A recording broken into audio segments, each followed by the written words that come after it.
Good evening. Tonight's Nespresso is called Stormio. I've definitely had this one on the show before. That's a good Nespresso. Our other beverage tonight is 7-Up. And as you can see, I'm drinking this out of my Rick and Morty glass. Peace Among Worlds. If you've seen the episode, The Ricks Must Be Crazy, then you know what that's all about. Okay, welcome to the show. Tonight, our special guest is Mr. T-Bone Erickson on the LeBrain Train. Oh, and we have also from the Beachcombers, we have Relic from the Beachcombers. Welcome, Relic. How's it going? A little cold on the boat tonight? A little cold on the boat. Some nice Def Leppard box sets behind you there, Relic.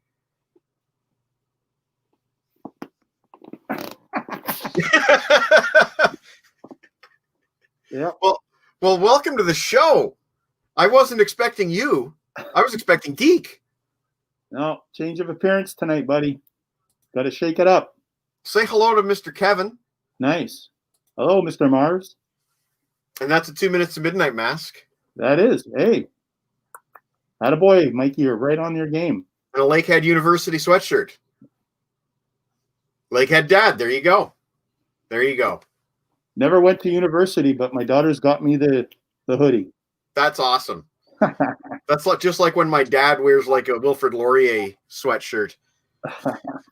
Relic loves Def Leppard and beans, apparently. Oh, man. And what's the weather like on the shores of Lake Superior this evening? Minus 24 tonight. Whoa, are you kidding? No. That's serious? Yeah, and then it's supposed to go to -3 tomorrow. Wow. Yeah, so Wow.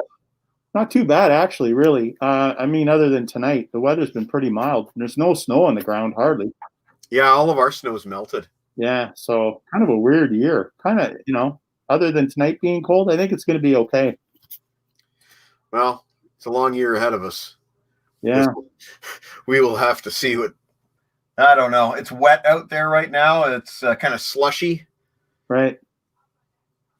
But otherwise, not too bad. No, not too bad at all. I told my pal to get on. Yeah, I sent him the link. Tonight, we'll be talking about this baby. Yep. You got her. One of my favorite albums from 1988. I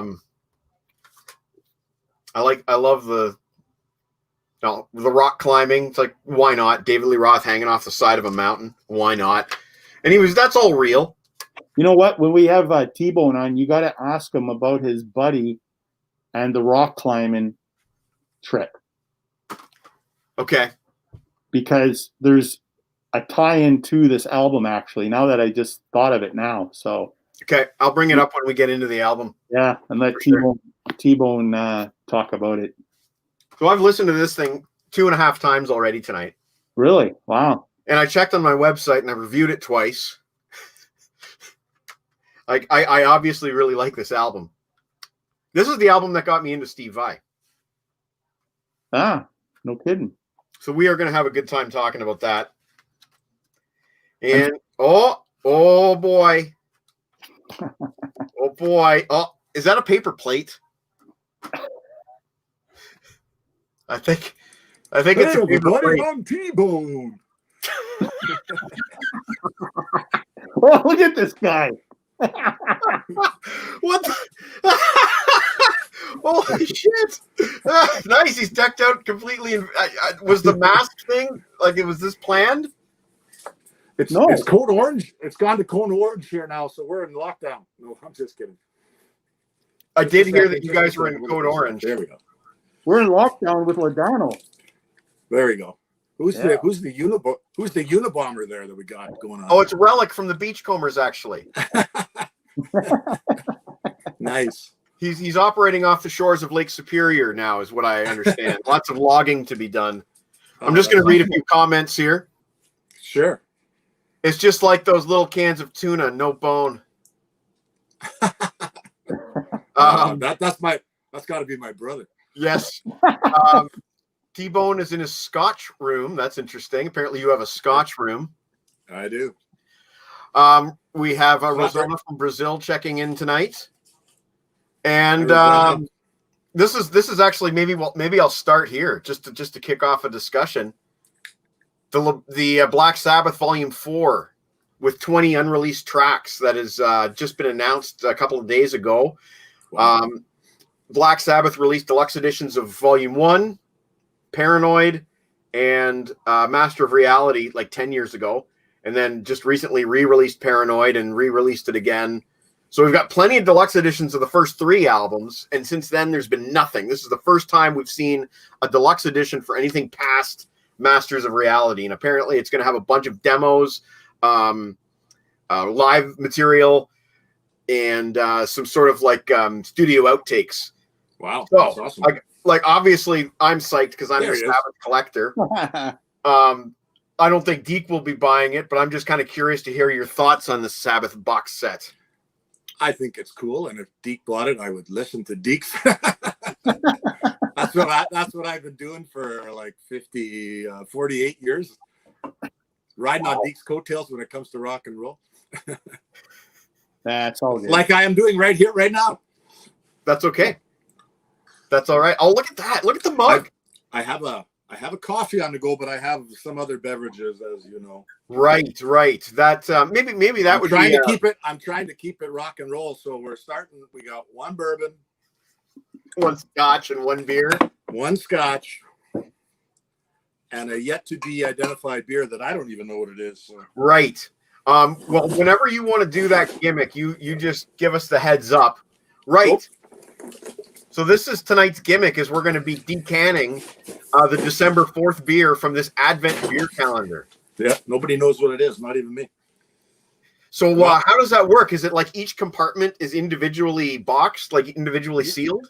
Yeah, they've got like little corrugated or perforated numbers on the top. You pop day 1 and pull one out. And yeah, that's from cool. the local brewery here in Thunder Bay, Sleeping Giant. So yeah. Very cool. And they've got apparently at least 24 varieties to fill a case. Well, they've got some in here that I've never had before. The first couple I've never had before. So shocker. I don't know if they've made some for the season. Shocker. If they made some for the season, or if there's like just one-offs from past years that they made for this. But yeah, it's kind of neat. Are you keeping the cans? I haven't actually, no. Oh, okay. So we can't really go over December 1, 2, and 3 in too much of a show and tell, but they are on Facebook. Okay. So if anybody cares, we can get you the details for cans 1, 2, and 3. But tonight we'll be decanning number 4 whenever T-Bone's ready to get into the beer. Chris Starr is a bit jealous. He likes this idea. Oh, here's another detail. Today is the anniversary of Tommy Bolin from Deep Purple's passing. 1976, I think. Wow. Yeah. You know, Mikey, before we get any further, we got a comment about T-Bone's T-shirt he's wearing. The Bachman. Yeah, this is it's actually signed. Randy no Bachman. shit. Yeah. Wow. It's kind of a funny story. I don't know. I should probably let Deke tell it. But no, man. You tell it. We were up in the merch line. Was it pre-show or after the show? I don't even remember. After the show. Randy was good and sweaty. And he's standing there, signing shirts and signing merch. And I go up there, and for some stupid reason, what year was that? Do you remember what year that was? 93. Any Road was 93. Yeah. So I was like only a couple years into being an engineer, and I had business cards. Like I never had business cards. For some reason, I'm pushing my business card on Randy Bachman. And he's looking at me like I got 3 heads. Okay, thank you. Like if I ever need a mechanical engineer, I guess I don't know why I did that. It was like I have got no work or any calls from Randy Bachman. So or Bachman. I can't even remember how the proper way to say it. that coincides with a memory I have and something I wished I had on VHS tape, and it would have been '93. It was the Canadian federal election, and Much Music were doing, really trying to get the young people to vote. Yeah, and they had a different musician on every night for a couple of weeks, interviewing various politicians. And Neil Peart interviewed Jean Chrétien, who ended up being elected. Ooh, that would be cool. But what was interesting to me was the guy they stuck Randy Bachman with. I felt really bad for this guy, for Randy. Randy Bachman was stuck with some guy from some fourth, fifth, or sixth tier party that you've never heard of, and he was very proud of the fact that he had all of his platform on a disc. And he just kept on, it's all here on my disc, and all this stuff. And at one point he hands it to Randy Bachman. He's like, you can keep that. And Bachman, he just had this look on his face like, what in the fuck am I going to do with this? And he's I know that look. Yeah, right. I got the exact same look. I wish I had that segment on tape. Maybe somebody can find a YouTube link. I'm going to post some more comments here. He wants the Deke stories tonight, but Deke wants the T-Bone stories tonight. I guess we'll see how it goes. T-Bone's our guest, so we're going to tell the T-Bone stories. Man. I think that's the way it's going to work. Yeah, and someday if I'm a guest, then T-Bone can spill the beans. But tonight, it's all about him, man. Deke's got one of those Men in Black pens, and whenever he does something stupid, he just makes me look at it and hits the button, and then I forget. So, Rosanna he's usually the more sober one. Sorry. My mom loves your bar. That's my mom. Of course, my mom would love your bar. Hi, Mike's mom. Oh, there's a better bar out there, but this is just This is actually, it looks better on the screen. It looks fantastic. Are you kidding? It's really tiny, but this is all this before we did this 10 years ago. I'd started this collecting of scotch, and it was all in my closet. I was displacing clothing to try and store bottles of booze, which is kind of a first sign of a real problem. So when we were renovating the basement, I said, can we have a little room where I could store this and put it on display if someone comes over? So there's 4 little chairs in here, and so when it's like a drinking room. When COVID is over and you finally come to Thunder Bay, we'll sit in here and tell old war stories. That's what we do. So you literally have a drinking room like the gentlemen had in the 1920s when they would go and have their brandy. You've got a little drinking room. Gentleman is a bit of a stretch, but yes. Kevin's disappointed that we're not going to hear about all the time that Deke's been arrested. But something might slip out. The night is young. We're going to start with Chris's question, which is, how did you get the nickname T-Bone? My brother should be on it. It's not a super old nickname. Deke, I remember when we were growing up, had different nicknames for me. He kept trying to get ones to stick. I think he called me Ox at one time and Moose. And then later in high school, we met a different Moose, so I couldn't be. And I mean, honestly, it came from Seinfeld.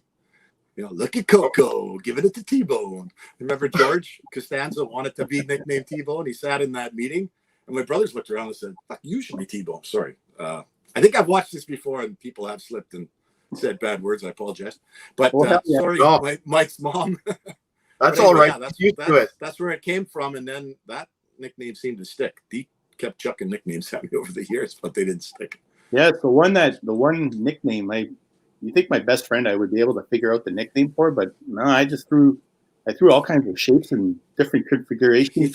He usually picked ugly animals. I don't know what kind of message that was sending.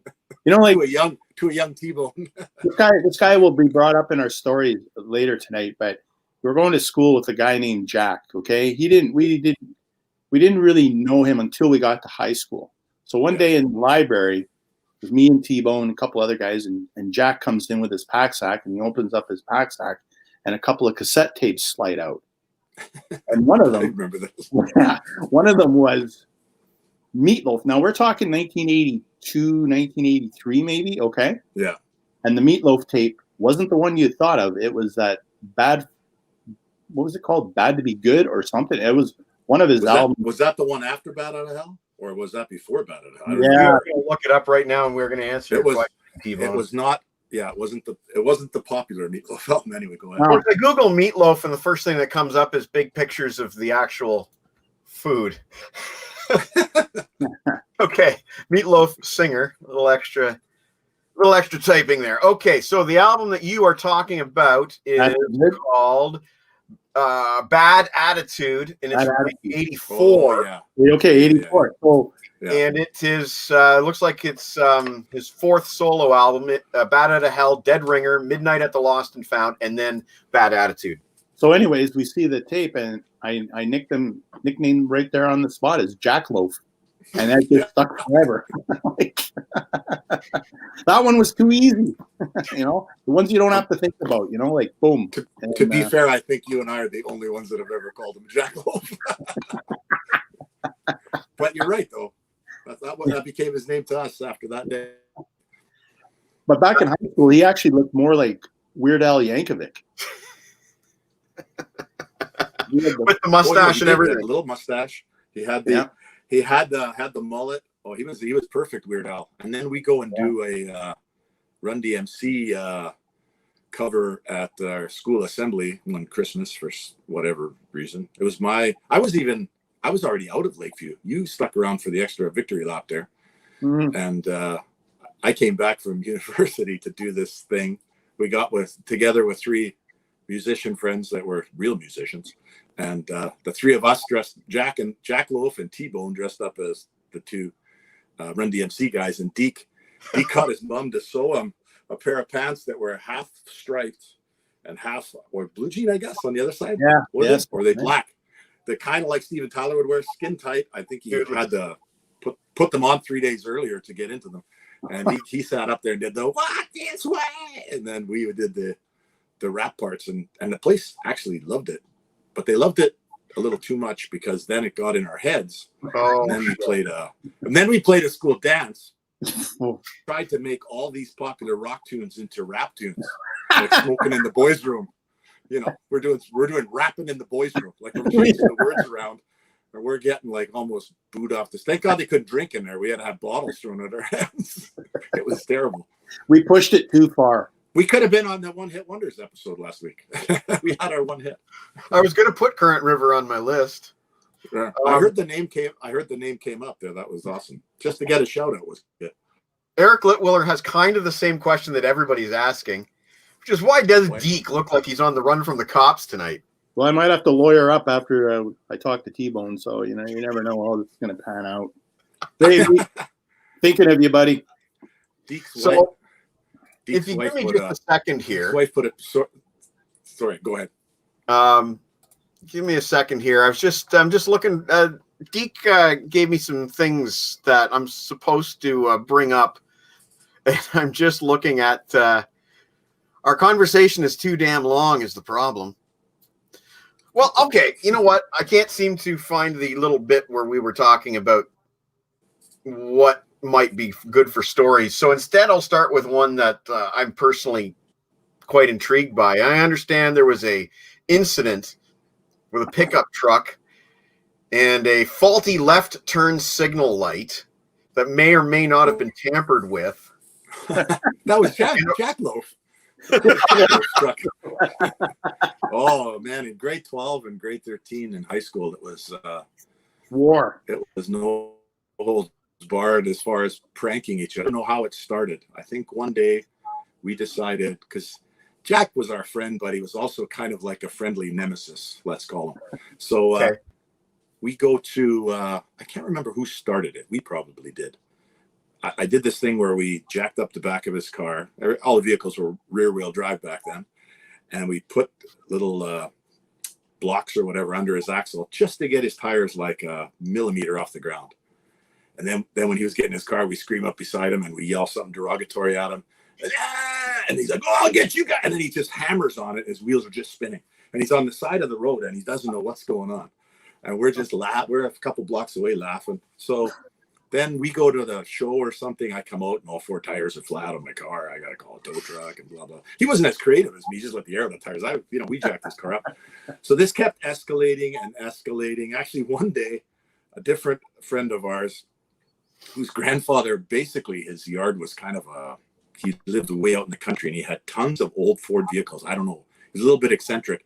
He had this bag of Ford keys. And back in the 70s and 80s, the keys for Ford were like one key to the next really wasn't that different. They had the same profile and cross section, and there was only so many cuts they could do with the style of key they had.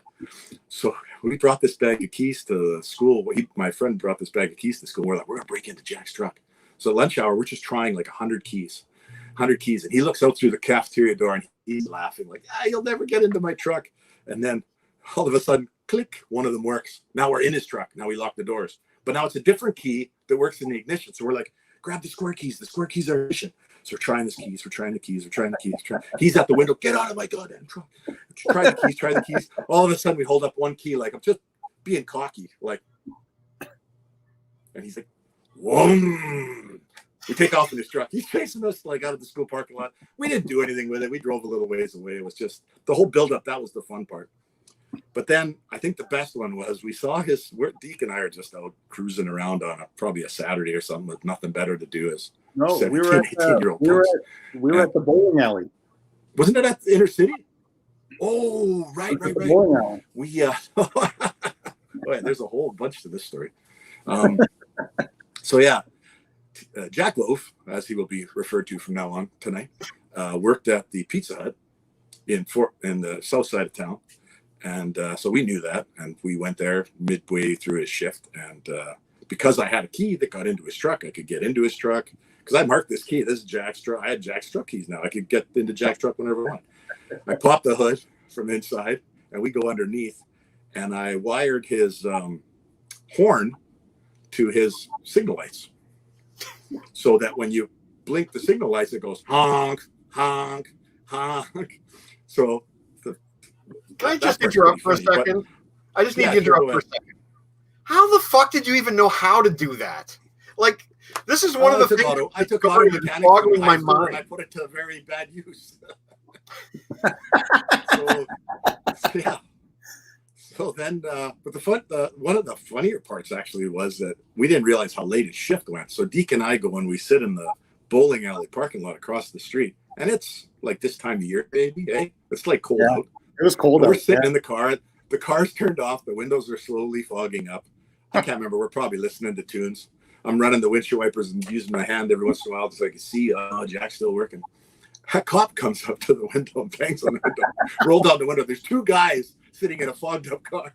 What are you guys doing? Just talking? Just talking. Just talking. Yeah, it looked really bad. So then we just laughed about that. But then we followed Jack home, and Jack goes to turn left. And I think a cop was there was a cop in that intersection, and he goes to turn, honk, honk, honk. He's looking, he turns his blinker off. You can see him looking, we're two cars back, killing ourselves laughing. Turns it on again, honk, honk. This cop is like, I can't remember. Did the cop pull him over? I don't even recall. But it was hilarious. Fortunately for Jack, his dad was a cop, so he probably got away with whatever charge it would have been. Disturbing the peace at midnight or whatever.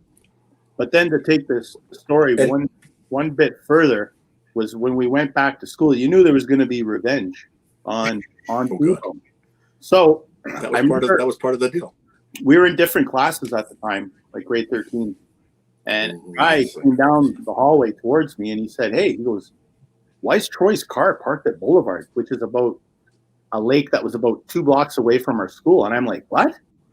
I said, that's weird. I said, I got a ride with him. What's he doing at Boulevard? So then I went to his class that T-Bone was in. It was probably chemistry or something. And there he is sitting there. And I'm like, wave him over. And he comes and I go, so-and-so said your car is parked at Boulevard. Like, what's that about? And then all that came out of T-Bone's mouth was, Jack.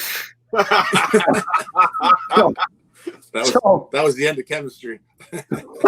So T-Bone goes, doesn't tell me what he's going to do. He goes, stay here. I'll be back.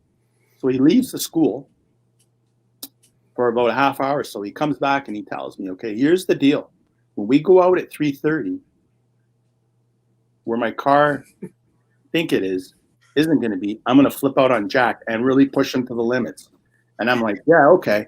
So 3:30 rolls around, and then we go outside and, T-Bone puts on his best Clint Eastwood. Okay, Beckerhead, where's my car? you know, and he's like just going at him, and Jack's like, blah blah blah blah. I didn't touch it. Oh, Troy, it's just over at Boulevard. So we all walked to Boulevard, and Jack's eyes almost came out of his head when the Boulevard parking lot was completely empty. T-Bone moved his car up a block more. So when we walked to the parking lot, it was empty. Jack thought the car would still be in the parking lot. So he had no idea. So then Troy's going, somebody stole my car. And it was going so good. And then another guy pulled in the parking lot and goes, hey, Troy, why's your car parked up the road? It's like, So, you know, we had good times, man. We always had good laughs with nobody got hurt. Practical jokes in high school were awesome. Yeah. Geez, I used to hide my mom's car, but I would just move it in the parking lot of the supermarket while I was waiting for her to do her groceries. I didn't move it halfway across town. On the last day of grade 13, remember Mr. Savonen's car? Yeah. One of our math teachers at Lakeview High School. We took his little Austin Mini, a bunch of us guys, a bunch of the football guys. We actually picked it up and brought it into the school, put it in the hallway. And one of the guys was able to break into it. It was a standard, throw it into neutral. We pushed him right past Mr. Savonen's room. The best part was Mr. Savonen laughed about it. Our vice principal walked by while we were doing it and went, nothing to see here, hey, boys, and laughed. Could you imagine nowadays? They would all be in jail. Like it was fun. Like we did. I mean, it was stupid, I guess, but it was fun. Yeah, we had a good time, man. I can't believe that. If only you had video cameras back then. You guys were famous. Then we probably would go to jail. we got a shitty connection up in Thunder Bay, but my mom confirms the story that I did move the car all the time. Here's a story that mom doesn't know. So I guess it would have been around grade 11-ish, and we had these two new guys that moved in next door, the Boo brothers. Yes, the Boo brothers. That's the Boo. That was their name. Anyway, one night, Bob Shipper and I were hanging out with the Boo brothers, and I found out what they like to do in their spare time, which was go to McDonald's, order an ice cream, and they would give you these little thin ice cream spoons. Okay? The spoon was the main thing. They didn't want the ice cream as much as they wanted the spoon. Oh, okay. They would take the spoon, they would go to a truck parking lot and jam the spoon in the air intake there on the tire, and let the tire go flat. Yeah, let it go flat. Yeah. What they did is they'd grab McDonald's spoons, jam them into truck tires, and that's what the Boo brothers used to do with Bob Shipper back in the day. Oh, I did participate that one night. I admit it. Shout out to the Boo brother. So you're an honorary Boo brother. I guess. I didn't particularly like them. My sister Catherine and we called them the buzz cut boys because they both had like military short haircuts, and then one of them actually did join the military, which was kind of funny. There you go. And now Deke is slowly coming out of hiding. Now you look dead ringer for Bubbles. Fucking Ricky, Ricky. Here's a good story for you, relating to Bubbles and Ricky. Earlier this week in the local news, the cops pulled over a car because the only thing the guy had for a driver's seat was a fold-up chair. Oh, I see you posted that. Yeah. Wow. It's like totally a Ricky move right there. That sounds like something more than the South Central States you'd hear about. Yeah. That's awesome. Yeah. Oh, shit. Well, like I know we got a few things on the schedule for tonight. Deke's getting hot. Yeah, I am. So we got lots of stories we want to go over. Yeah. We want to go over an in-depth discussion track by track on this album. Okay. I'm prepared for that. And we have the Shaun of the Dead challenge. Yeah, I think I got the gist of that. Yeah. Okay. You can explain it though for those that don't know. But yes, I will. I got a little bit of a heads up. So I will explain that so that everybody knows what we're gonna do. I kind of want to go to the Shaun of the Dead challenge next. We can come back to stories. Sure. But I've got a stack of records. I'm not gonna lie. I'm gonna get that beer out of that box before it warms up though. Before we start the Shaun of the Dead. Okay, so I'll tell everybody the rules of the Shaun of the Dead thing. Then we'll open that beer, and then we'll start the Shaun of the Dead. So Perfect. I gave these guys a challenge this week based on the movie Shaun of the Dead. And the concept of the question is this. There's a zombie apocalypse, and the only thing you have to defend yourself with is your record collection, just like Shaun did in the movie. So there's 5 zombies in front of you. Which 5 records do you pull out of your collection and save your life with? So that is the basis of it. Some of these guys, they don't necessarily have all the records that they had in their youth. So as long as it's a record that they have had, we're gonna call it fair. That's how I've treated it. Right, and I've pulled 5 records out of my collection here. And I have good reasons for each one, and both of you guys will be required to explain why you're throwing the record. Oh yeah, there's no problem there. I don't have props though. I apologize for that. No, that's okay. If I'm the only one with props, Deke has props. He just has to start hurling them like this. Yeah, literally exactly. Like this. No, man, this is gold. Those are the keepers. Yeah. They are. Okay. If you gave Deke 7 guesses, he'd nail all 5 of mine, I think. Really? Actually, he might nail them 5 for 5, but anyway. Okay. It'll be fun. We're going to go with that. Before you say any of your records, we're going to make Deke guess and see what happens. We're going to go. Okay, go ahead. Okay, but before are we going to do the decanning first? We're going to do the decanning. So today is the December 4th can of beer from this Thunder Bay brewery. Oh. So it is it's very fitting for the times and for a hard rock show. It's nowadays Apocalypse Ale. Whoops. Sleeping Giant. Get this into the view here. And it's Sleeping Giant Brewery? Yes. Have you heard of the Sleeping Giant Thunder Bay's? Nope, but we want to give them all the publicity we can. So everybody watching, yes. Sleeping Giant. LCBO carries their product, so they probably don't carry it regionally where you are, but I'm sure it could be ordered there. And well, hopefully there's people from your region watching too. There should be. Ooh, that's good. It's got a little bit of a stout thing going on, but it's very good. It doesn't have fruity notes. Is it fruity notes that you're detecting on your palate? A little bit. There's almost like a bit of a coffee thing going on there too. Ooh, interesting. Yeah. Nice. Interesting you should mention that because Jen just brought home a coffee, a barbecue sauce that she has picked up. That's a espresso barbecue sauce. And just before we went live, I had a sniff of it and it smelled pretty good. Yeah. So there you go. That's delicious. Yeah. Right on. Okay. There's our decanting. Okay. What are the rules and reasons for picking? No, it's not our favorite 5 albums. It's 5 albums that we don't mind losing to the zombie apocalypse as we use them as projectiles. Right. But each one of us is going to have their own reasons. And Rob Daniels, yes, that is a beer advent calendar. And it's by whatever I just said. Here in Thunder Bay. There you go. So I'm going to start.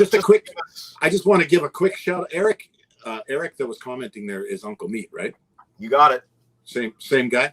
Yeah. After watching the One Hit Wonders episode there last week with Maxi Axe and Eric on there, I was more intrigued than ever to kind of check out some of their tunes. So I went to each of your guys' blogs. I even went to Kevin Semister's blog there, the Buried on Mars, and there was different tracks that I could that were linked into those. So I got to say that Uncle Meat is a fantastic singer. Yes, he is. I love his voice. Yes, he is. Like I hear his voice on here, and no offense, he sounds a little bit like a chainsaw. But when he sings, he's unbelievable. No, I mean that as a cool thing, actually. It's a cool chainsaw. Okay. But his singing voice is fantastic.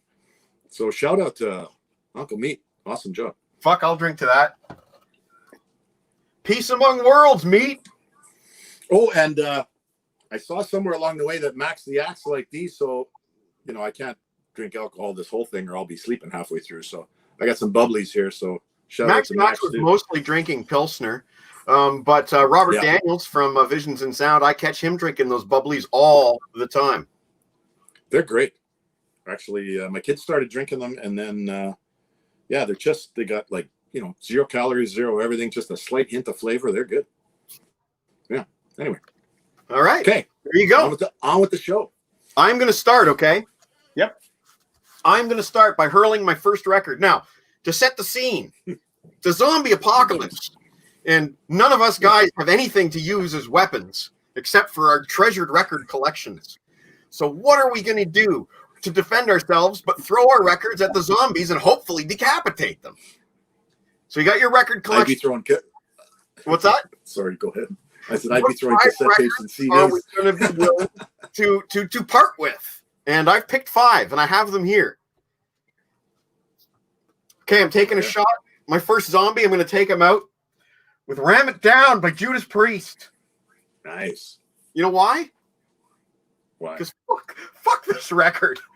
This is not a good album, okay? This is not this is one of the worst Judas Priest I don't album. remember being very fond of that record either, so I hear you on that one. I never owned it, so I couldn't chuck it, but if I Johnny did, maybe I would. good. The best thing about that record is the cover. Yeah, by Mark Wilkinson. Yeah, great cover. It was his, I believe this is the first cover that he did for Judas Priest, and he's been doing them ever since, basically. Yeah. So this is the one that I'm throwing at the zombie. One down. Nice. Okay. Nice. Good Which pick. record are you throwing at your first zombie? Okay, so Am I up?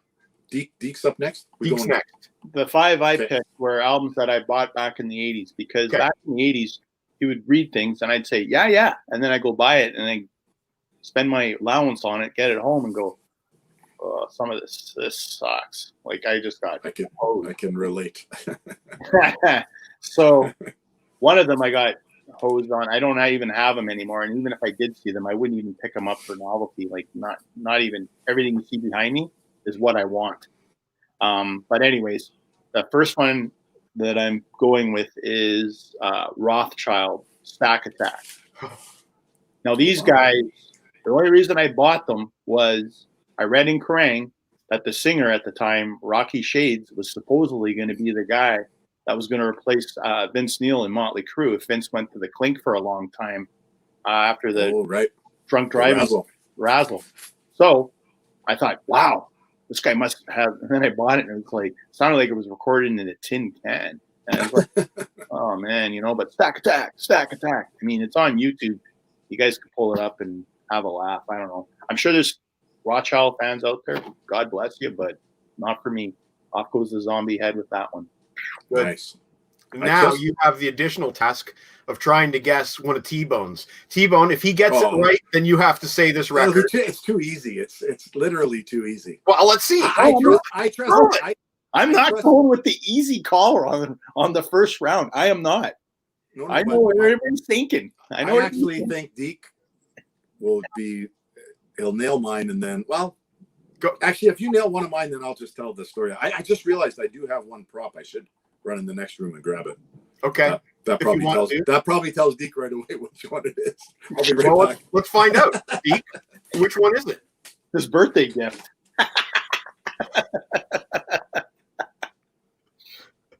Rob Daniels would have picked K-Tel's High Voltage. Yeah. Harrison Cox thinks that Ram It Down is terrible, and the best thing is the title track. Okay, sorry about that. Kevin agrees that Maxi Axe rocks. Eric Litwiller really appreciates your compliment. And yes, the point of this is picking terrible records that we use to destroy the zombie. Kevin is starting to feel bad for Ram It Down. Okay, Deke says it's your birthday present.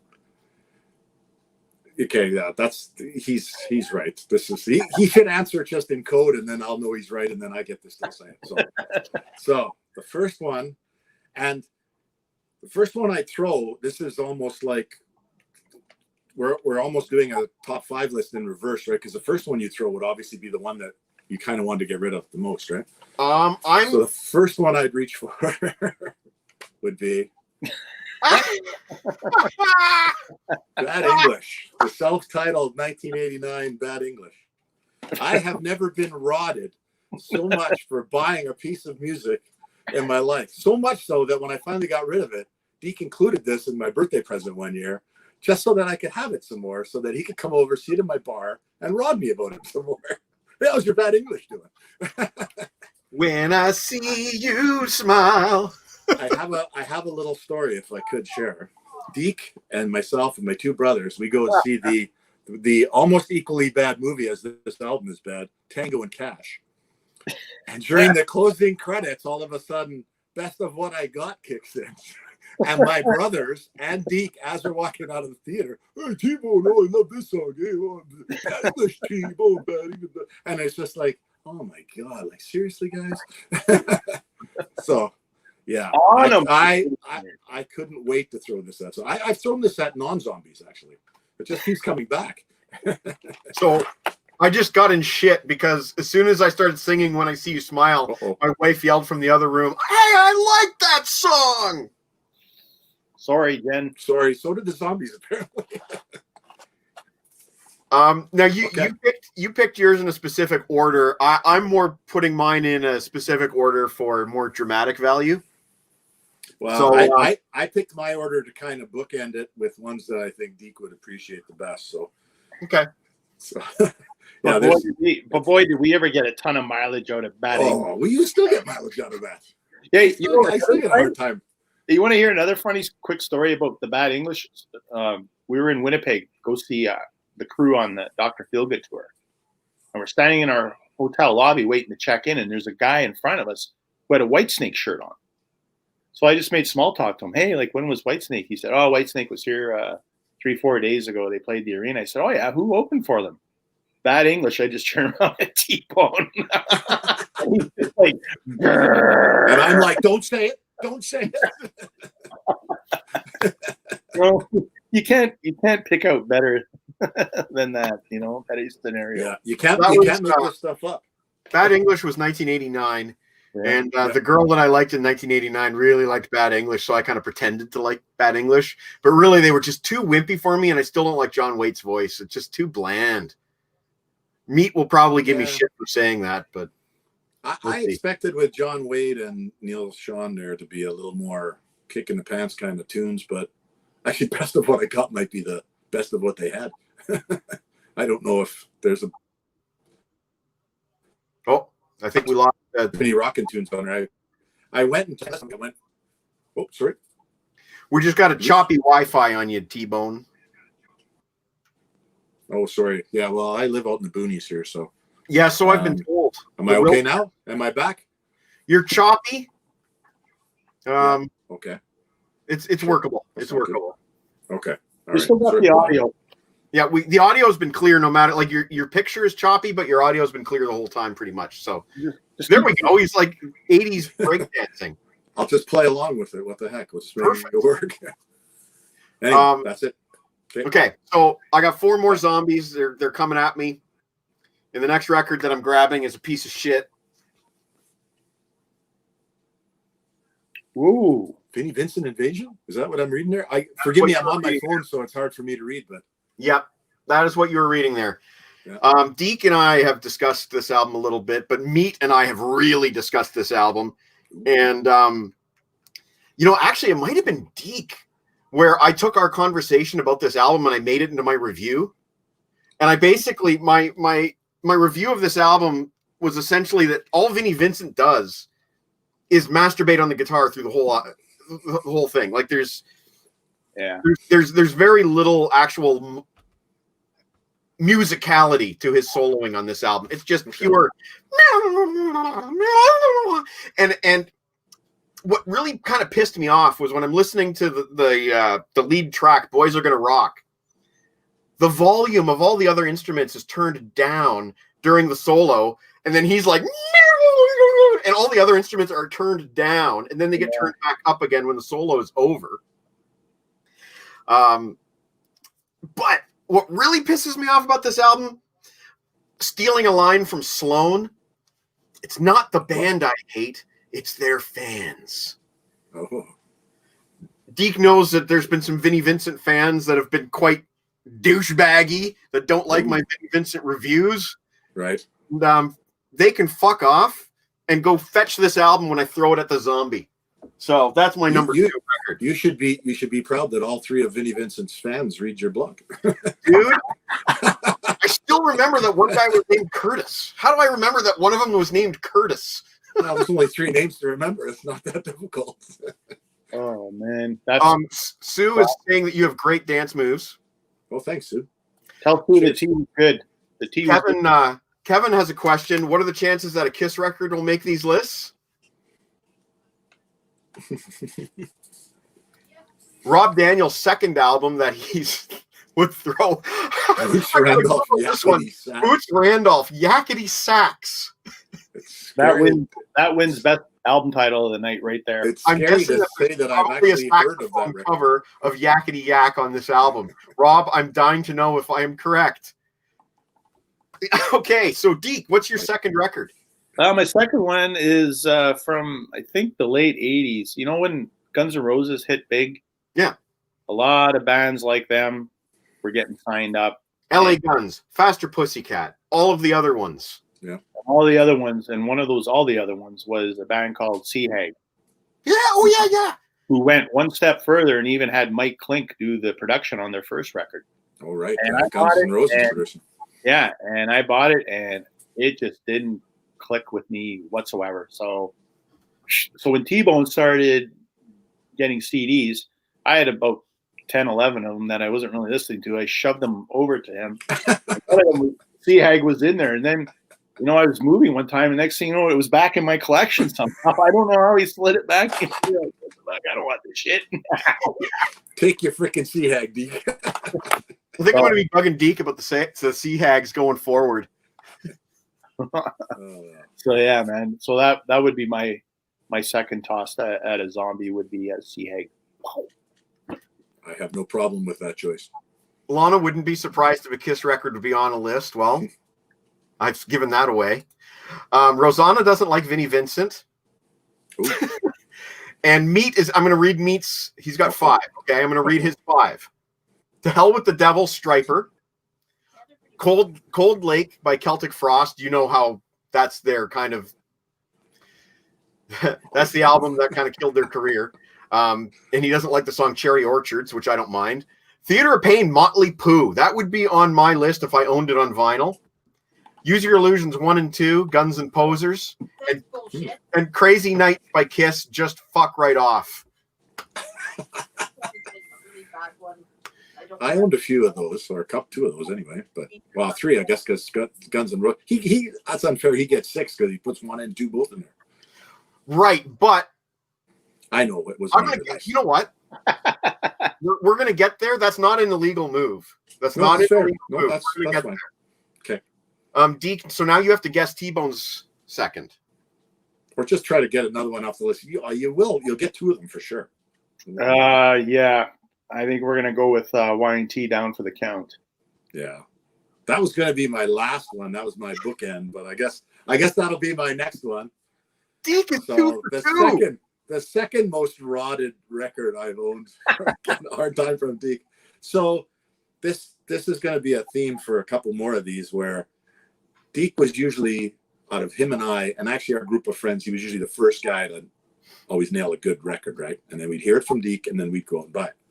But, you don't want your friend to always be scooping you all the time. You're like, oh, there's a new album from Y&T. That last album was good. I'm going to go buy it. So actually, I think Jackloaf was with me. I think Jackloaf bought it too. Yeah. One of the few times Jackloaf and I went record shopping. See what happens when I go record shopping with a guy named Jackloaf? Anyway, we go and we both buy Y&T Down for the Count. And we pull into the Lakeview High School parking lot playing Mama Don't Dance. I'm like, hey, Deke, come over, listen to this. He just just walks away. And I'm like, what the hell was that? And then I'm listening to it a couple days later. It's like, yeah, I kind of get what he's saying, but I was slightly offended.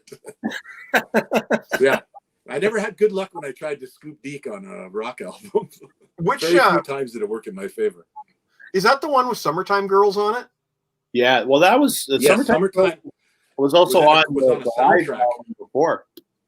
Oh, okay. The live, yeah, that's right. It was on a different album, but they put it on here because that was actually a big hit for them. And they did it on that one as well. Yeah. So what was it live on the live album? Was it like we're playing a new song live, or what was it? No, I think it was the studio version. We have the Open Fire Y&T live album, and it's the actual studio version of Summertime Girls. But they reissued it and took the studio track off and put the live track on of it for the live. Oh, yeah. So I never had it out because to me it was like, man, I'm good. But So you're saying that if you want the studio version of Summertime Girls, you got to buy that live album, Or Yeah. Down for the Count. or Down for the Count. It's actually, I guess the record company was really trying to push that single like twice over. I don't know, like yeah, it just sounded, it was funny because when I first heard Y&T was from a guy we went to school with. His name was John Young, and he had Black Tiger and Mean Streak. And when I heard those two records, I was like blown away. So I bought them. And then when In Rock We Trust came out, you remember with Don't Stop Running on it, Mikey, and Stick and Leather? I said to Ron, I said, hey, you heard that new Y&T? He goes, yeah, they kind of sold out. I'm not into them anymore. And I'm like, what? And so then fast forward 2 years later, I'm telling that to him. Yeah, they sold out, man. I'm beyond them. Poor Y&T. Poor Y&T. That was after I dropped $10.99 in Music City, though. Yeah. So Lana says that she'd expect Music from the Elder to be on my list or one of our lists. No, actually, Lana, I do own it on vinyl, but I really like that album. Eric Litwiller agrees that Y&T is a way of ruling and then sucking. Well said. Well said. And Sebastian Xavier Meunier is bringing the cheese curds all the way from Quebec. Nice. Well, he's not in Quebec right now. He's in town, but he brings me cheese curds from Quebec. Oh, those are the best. Those are the best. Love going to Montreal. Love the poutine. Yeah, it's awesome. Oh, he makes great poutine, Sebastian. He does. Ooh, nice. So I'm going to skip ahead to my Kiss record because everybody's wondering which Kiss record it is. And this really, it's not a big deal. But there's no collector's value to Monster because it's their newest album. So there's no reason for me to hang on to it. I paid $15. Ooh. That's dirt cheap. Like I can let this go for $15. No problem. And it's 180 gram vinyl. So I have a better chance of a solid impact that could decapitate the third zombie. Nice. So, nothing against the record at all because I actually quite like the album, but the math, it adds up. $15, 180 gram, 2012. There's no other value to this record except saving my life, really. Nice. Kiss Monster is actually the Kiss record that I chose for some very logical reasons. I love that you consulted your accountant on your list. You have to be thorough. You don't want it to affect your RSPs. Like, I can afford this. I can afford this. Well, ironically, though, T-Bone, I probably could flip that. It's still sealed. I've never played it. I probably could flip it for 30. Probably. Deke would sell it to me for $5 and then throw in a Hit Parader magazine. That's what he used to do back in the day when he was out of money for records. He'd just be like, hey, you want this album for $5? And here, I'll give you this Hit Parader magazine. And I would do it. Oh, okay. And then a month later, I'd buy back the record again because I really wanted it back. Yeah. Yeah, me and my buddy Bob, we traded records back and forth a bit like that, too. We were Kiss Unmasked and Queen the Game. Went back and forth like about 3 times. Yeah. Both 1980 albums. Yeah. Too young to work. Deke was at his most broke back then. All right, buddy, you're next with your number 3 record. Who's that? You. Me? Oh, sorry. Relic's up. Relic. My third one would be Atom Bomb, Fatal Attraction from 1984. Ooh. You own that?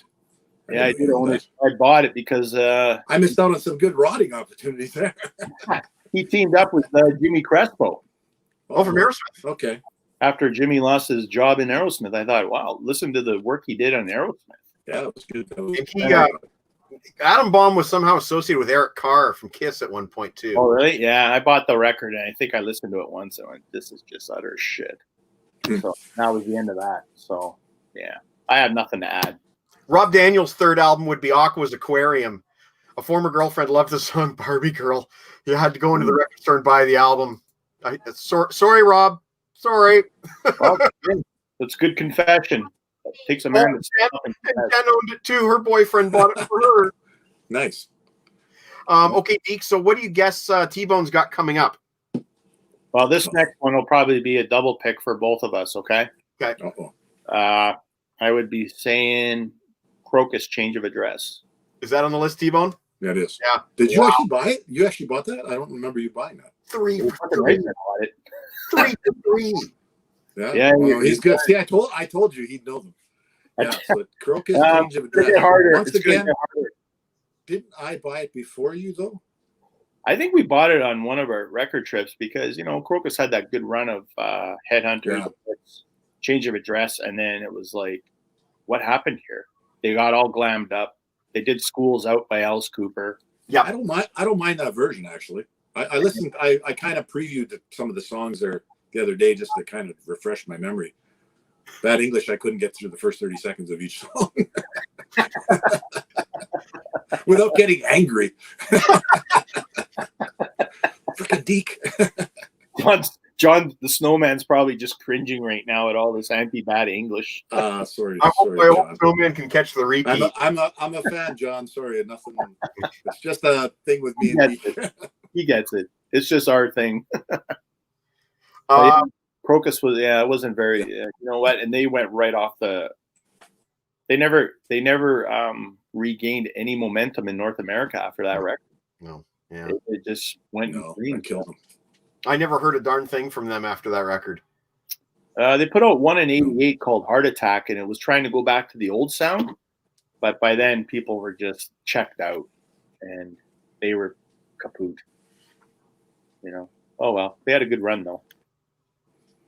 All right, well, I'm going to go with my number 4 record. Sure. And again, it's not because of the album itself, which is an album I like. But I have a good reason for throwing this record, okay? A very good reason. In fact, I have 2 very good reasons. Oh, okay. Oh, Tenacious D. Now, it's not my favorite Tenacious D album. I actually prefer the second and the third to the first one. But here's the reason I'm throwing it. I got this home after buying it, and I was so mad. So mad. Because do tell. This sticker right here says that, hey, look, there's one previously unreleased song on here. So I thought, great, this is a perfect reason for me to rebuy an album that I already own on CD. There's no previously unreleased track on here. There's nothing. That's bullshit. Wow. So I'm pissed off at this record for that reason. Plus, it's a double, which means I get 2 shots. If I miss with one, I've got the zombie on the second one. So that's why I'm picking another record that I actually like to throw at the fucking zombies. Oh, and I hit him for sure because I got 2 shots. He's done. He's toast. Nice. All right, Deep, what's your number 2? Well thought out on your part. Oh, thank you. Okay, for my 4th one, I mean, mine weren't really in order. I'm just throwing them out there. But was a band that came out at the same time as Metallica. And I didn't really get into their style of thrash on their first couple of records. And then they kind of commercialized their sound. And by the time Megadeth put out Countdown to Extinction, I was on board. I like that style of metal. I mean, I thought they crafted the perfect album that I could actually wrap my head around. It wasn't Peace Sells, Who's Buying. Like that just wasn't my deal. But I mean, a lot of people flip out because they commercialized, right? But I was more on board with that era of Megadeth. So I started buying their albums from there on out, and the next one was Euthanasia, which I thought was quite good as well. But then by the time they got to Cryptic Writings, Cryptic Writings. I don't know, man. I just thought the gas tank in Mustaine was just empty. And sorry, man. Bye-bye, zombie. Kevin's heart was ripped out the moment that I put Tenacious D up. But you understand the reason, right? Like, I bought it for one song. You got one song, and it's not on there. Yeah, you can afford to chuck it now, right? Because it doesn't have what you were looking for. It's toast. It's toast. I totally get it. Totally get it. Now, Deke, I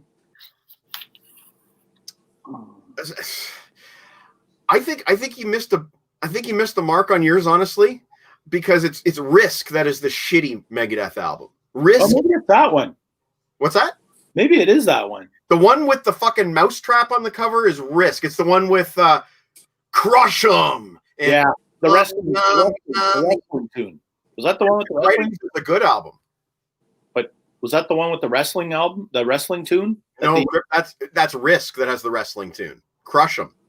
Yeah, no, that's the one I meant. Okay, because I was gonna say, man, Cryptic Writings has some really good tunes on there. And just to quickly break into one story, we had this one customer at our store named Peter the Rocker, and I think he was German, but he had a thick accent. And he came in one day and he was always talking about that song, A Secret Place, which is a great song. It's like, oh, I love that fucking secret place, man. A fucking secret place. Holy fuck, man. It's fucking secret place. Fucking great, man. Hi, Mom. Eric Miller is also pissed off that I picked Tenacious D. But again, you understand the reasoning, right? Yeah, they must have missed part of that. Kevin definitely picked up that you had the two records mixed up. Oh, and it's also got Trust. Cryptic Writings also has Trust. Great song. Great song. Whoa, feeling the blowback on this one now. No, we're corrected. The ship was teetering a bit, but we've got her steady. Deke's flying by the seat of his pants tonight. Fly without a net.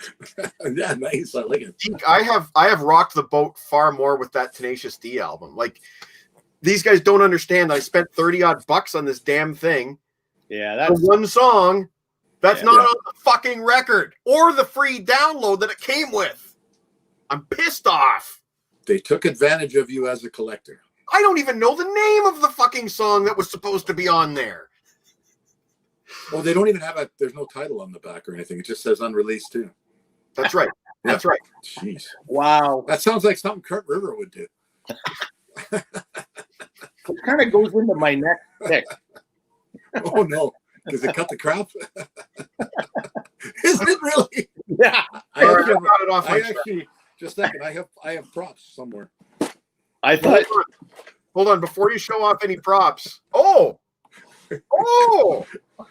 Kurt River. That's Deke's handwriting there. Live at Crocs. Yeah. No, you can never hear this.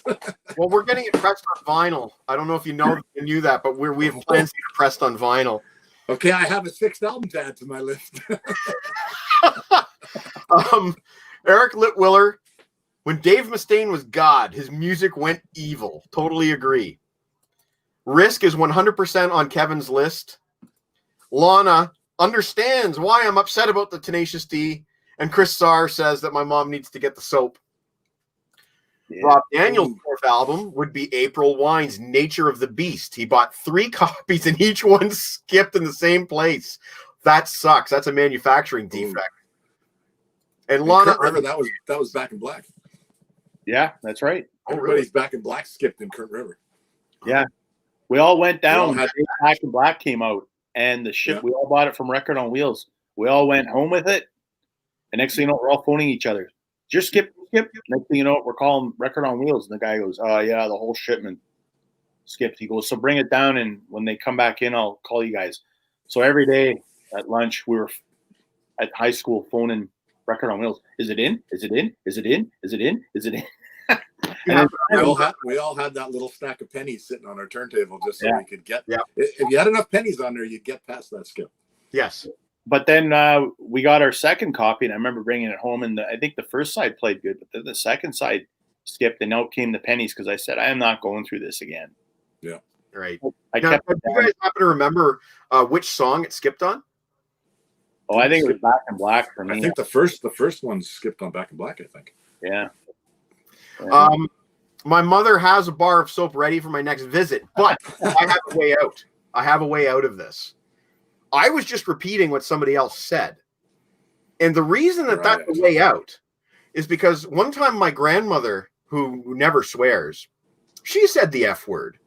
And when my sister and I scolded her for saying the F word, she said, I was just repeating what I heard on television. So if my grandmother can use that excuse, I'm going to use that excuse as well. Now, Deke, you still have to... Kevin, yes, it does say that the extra song is on the MP3 download, but it wasn't. It wasn't. I'm telling you. I am telling you it wasn't. I think he must work for Tenacious D. Like he's really, I think he's like their lawyer or something. His real name is Kevin Black. Yeah. And his wife's name is Sarah Gass. Okay, so Deke, sorry. Okay, so you still have to guess what you think. What are we T-Bone's down to? We got 2 left, right? 2 left. Yeah, 2 left. You got to guess one of his remaining ones. We're at the tougher stuff now, I think. Yeah. I think one of them I would go with at the time, which we never really discussed, but I liked it. He said the album sounded unfinished, and that would be Rat Dancing Undercover. I'm kind of throwing that one out there. Yeah, no. Actually, I didn't mind that album, but you're right. I did probably have some production issues with it, but I like parts of that. No, it's not on there. Good job, though. I mean, you were 3 for 3. That's pretty freaking impressive. I wouldn't have got any of yours. Well, I might have got Change of Address, but I didn't even know you owned it. Oh, here, what's going on here now? Downloading the extra song. What kind of strange internet wizardry is this? How could he download the extra song when I've got the download code for the? Okay, we'll talk. Mikey's going to hijack. He's going to hijack the live stream and play it on here. Harrison's got this one right. And again, what is this internet wizardry? Kevin, I just want to let you know that streaming it off YouTube and then transferring it to MP3 does not count. That doesn't count. Okay, so you were wrong with Dancing Undercover. Mm-hmm. So yes. T-Bone, what's your number? I understand why he picked it. So I'm going with Saxon. Innocence is no excuse. Ooh. Yeah. It's the only when we need it. Saxon. It was the only Saxon I ever owned. I heard some of their stuff at Deeks, and it was good stuff. But I'm just looking at my list, and the funny part is 4 of the 5 were 1985. Well, sorry, 3 of the 5 are from 1985. One's from 1986, and one's from 1989. So it just shows you there was a lot of trend chasing going on during that time, right? Yeah. Like the Crocus album, they were trying to be something they weren't. Bad English was just trying to be balladeers, I guess. Y&T was trying to be something they weren't, right? They were trying to get more poppy, get on the radio. And I think Saxon was with that one too. It just didn't fit their style. And so in my opinion anyway, so that's what I'm going with. It's interesting because you guys have gone more for musical quality, where I've overthought this a bit too much, I think. Well, the thing is, remember our chat with Brent a few weeks ago, got in Saxon, and like he said, no fault to them. They just got the bug put in their ear that they had the 100%, and the record company's probably telling them do this. So they, you want your deal. I agree. You want your advance. I understand why these happened. Yeah. But they weren't particularly good. As the listener, paying for it sucks. Oh, I know the next one. I know the last one. Okay, well, you might actually. Not yet. We're not going yet, though. Not yet. Wait. I'm done. I'm. No, you've only done 4, Deke. Yeah, you've only done 4. I doubled up with Change of Address. Oh, okay. All right. Okay. Yeah. All right. Well, I'm going to do my number 5, and again, I'm going to take a smoke break. I may have overthought this. But have you guys ever bought the wrong record? Apparently, I bought at least 5 of them. No, that isn't what I mean. I mean, you went to the store or ordered a record thinking you were buying the right one, but then you got it home and... maybe. Nah, I don't think so. Can't cite an exact example, but I understand where you're going with this. Okay, so a few years ago, Deep Purple released a 5-disc deluxe edition of Machine Head, and it's a fantastic box set. It has the original Machine Head, the remixed Machine Head that was done by Roger Glover. It has a quad mix of Machine Head on a DVD that you can play through your surround sound system. And it has, I hope you guys understand what I'm talking about here, but it also has on CD, the quad mix folded down into stereo, meaning they take the 4 channels of the quad mix and put them into stereo. Now, that is not the same as the stereo mix of the album because the quad often use different tracks, okay? Right. Long story short, this box set had the complete Machine Head, It included a live album called Deep Purple in Concert 72. There was only one thing that this box set was missing, which you had to buy the vinyl for. And it's a reproduction vinyl single of When a Blind Man Cries. Never Before. Actually, Never Before is the A side. When a Blind Man Cries is the B side. And I believe this is a mono. There's something unique about this. I can't remember exactly what it is about this is exclusive to this vinyl, okay? So to get the complete thing, I had to buy the Machine Head reissue vinyl. Okay? I fucked up. I bought this instead. And you can see how I made this mistake, okay? Yeah. Oh, yeah. You can see how this happened. I was so mad that I spent a lot of money on this when I didn't mean to. It was clicking the buy button far too quickly. And this is more about personal shame. This is more about personal shame. Okay. But you bought it online. I didn't. It is a double shot. Yeah. It is a double shot. So I got that going for me. I do get. So you really went for like bargains and extra weight in the album, and you really thought killing the zombies. That's impressive. I like that. It's good. Well, thanks. That one's more about me making a fuck up. Now, speaking of fuck ups, Eric Litwiller says that I'm wrong on the Tenacious D bonus tracks. They are Jesus Grant and Par Riley. I don't know. How do I know that? It's not written on the record. How am I supposed to know these things? You have touched that nerve. I almost threw my copy of Chinese Democracy, Rosanna, but for a different reason. For a different reason. Because the second time I played my copy of Chinese Democracy, I scratched it. And it pisses me off every time I hear it. I can hear the where I scratched it.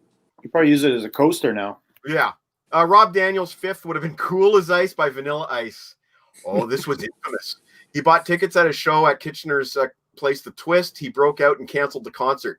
The reason he did that was because he suddenly thought that he was too big to play little towns like Kitchener. Oh, Glad he got his money back. Ice Ice Baby. Suck it, Robert Van Winkle.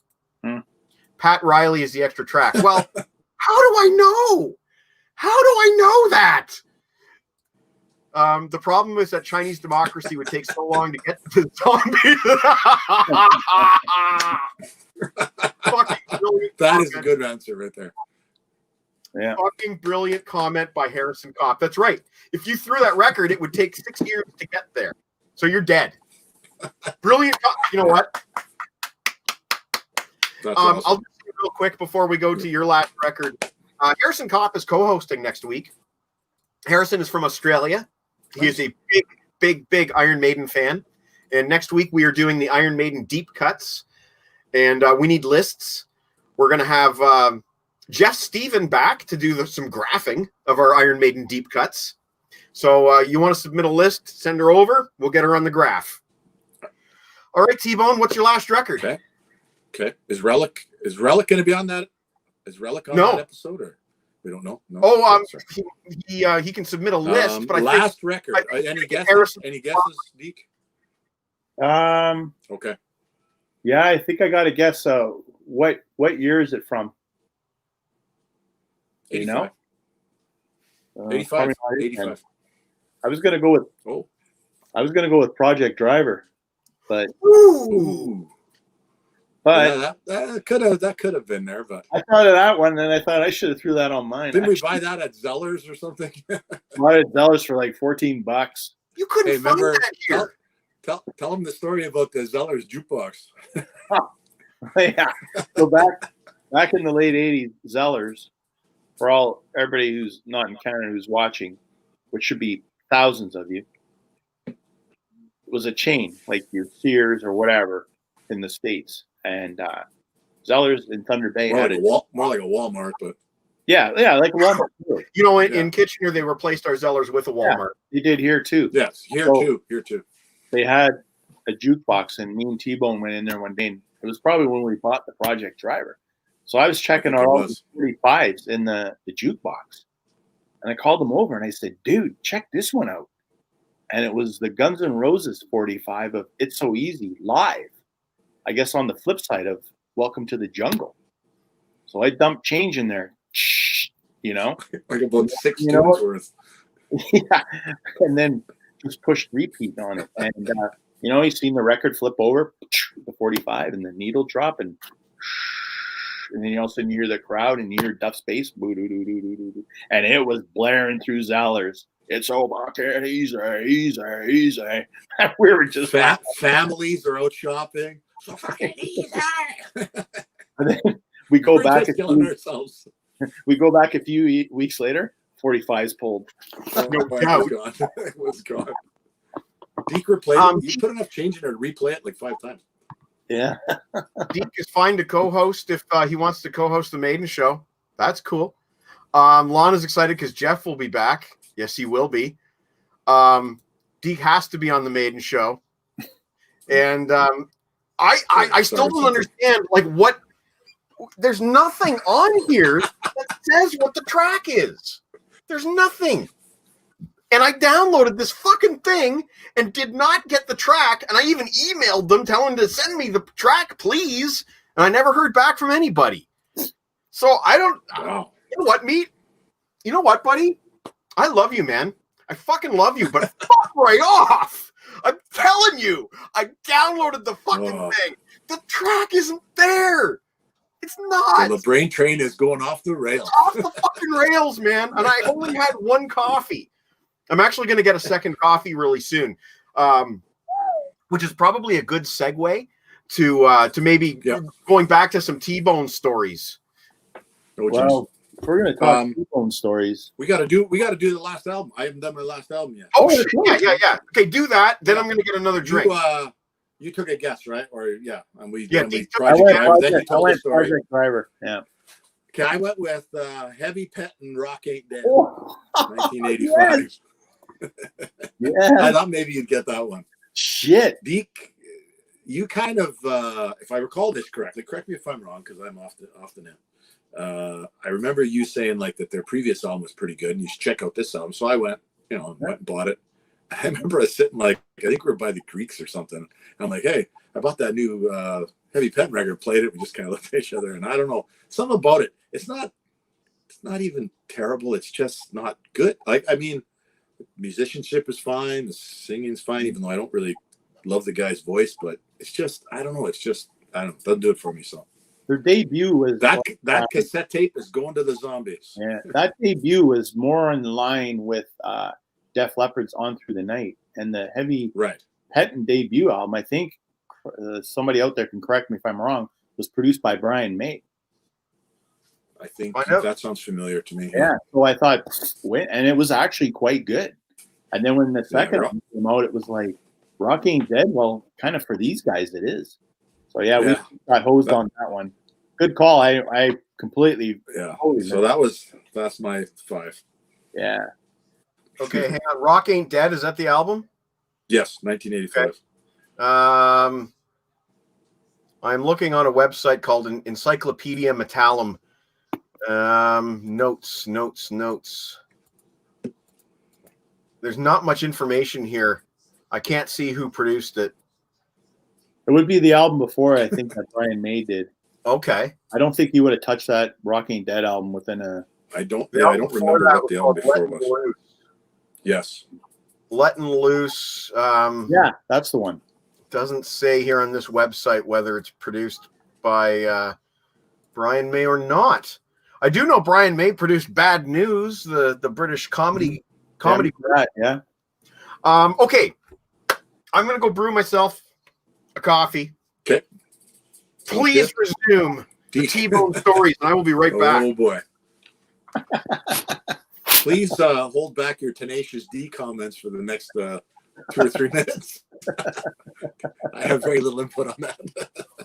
Very good. All right, man. Back, man. You can run the show now, bud. We could just play some elevator music. I made my own paper plate T-bone, by the way. Truth be told, it's actually a styrofoam plate, which is terrible. Like, and a straw. Like who hates turtles? But that's all I could find. So I killed myself laughing when I saw that on the episode you did. Hey everybody, my name's T-Bone. Oh, and my favorite comment was I think it was Kevin Sinister there, Buried on Mars, goes, I'm paraphrasing, I don't remember exactly what he said, but something along the lines of, I never met T-Bone, but I'm sure that's exactly what his voice sounds like. Yeah, you did say that. Yeah, that was. I was watching, I was just laughing. I was like, okay, laughing. If I ever get on there, I gotta be, hey everybody, I'm T-Bone. Yeah. You see the Vinnie Vincent one I did? I haven't seen it yet, no, but it's on my list. Actually, I see you sent me a bunch of stuff in Messenger too. I haven't been able to check out yet, like that Teenage Head thing I want to check out. Oh, the documentary, yeah, that was good. Yeah, you guys were talking about that on the Croc Show, I think, eh? Sorry, you guys were talking about that on the Croc Show, weren't you? Yeah, actually, there's some footage of them playing Crocs and hanging outside. Actually, Moose is in it. When I listened to a bit of that, just because of this, I found that old Cut the Crap tape, the Kurt River Live stuff, which is gosh awful. I listened to a bit of that, and then I thought back to you telling the story about Frank saying you guys suck, but would you play again next Tuesday? And I'm like, man, saying we sucked was being kind. Somebody's guitar, and he'll remain nameless for now. I don't think it was ever on the right note ever. Not for one moment in one song, not even by accident. The wrong chord was being played almost all the time, and I know which guitar it is because it's got that heavy metal super fuzz on it. Oh my god, it's a lot of fun. A lot of trouble. A lot of trouble. Oh my god. Oh my god. A ton of trouble. That's why I got to find a way to get that. Remember, I think Christine sent you a clip of us in that Battle of the Bands thing. Yep. I found the old VHS tape that my parents recorded, like off TV. The one and only time we were actually on TV. Yeah. And at least that was not the night you kind of accidentally, but not so accidentally, unplugged Moose's guitar. Totally unplugged them. Best we ever sounded. That was the best we ever sounded. Sorry, guy. Sorry, Moose, if you're out there. He had the great best guy. Stage presence. He had the best stage presence of anybody in that band, but his guitar just always managed to play the wrong chord. A lot of distortion, man. A lot of trouble. I went a little crazy, guys. What are we enjoying there? That's whipped cream. Ooh, wow. Okay, I'm going to take some questions here. Or some comments, I should say. Rock Ain't Dead is a total garbage album cover. Yep. Eek, what is just that dark triangle record in the background? Well, I can tell you right now, Lana, that's his Def Leppard. Oh, jeez. That is a Def Leppard. Frick, this thing's heavy. There you go. Nice. I only have that one. I don't even have that one. Yeah, 7 albums on here. The only reason I don't have that is because I have all the stuff that's on it. It's too bad that doesn't suck, because that would kill a lot of zombies right there. Kevin is hitting on T-Bone. What? It's actually quite nice. Oh, Jesus. Cool. Okay, so we'll be giving you out the number tonight for 1-800-T-Bone. If you need that in your life. It's more of a 976. Yep. That's funny. If that's what I think it is, where is the rest of it? Well, it's the wraparound cover, Lana, but you got to see it. Yeah, it's worth the money. My daughter bought it for me a few years ago, Christmas. I got the second one. Well done set. Yeah. I mean, the first 4 records on the live show from '83.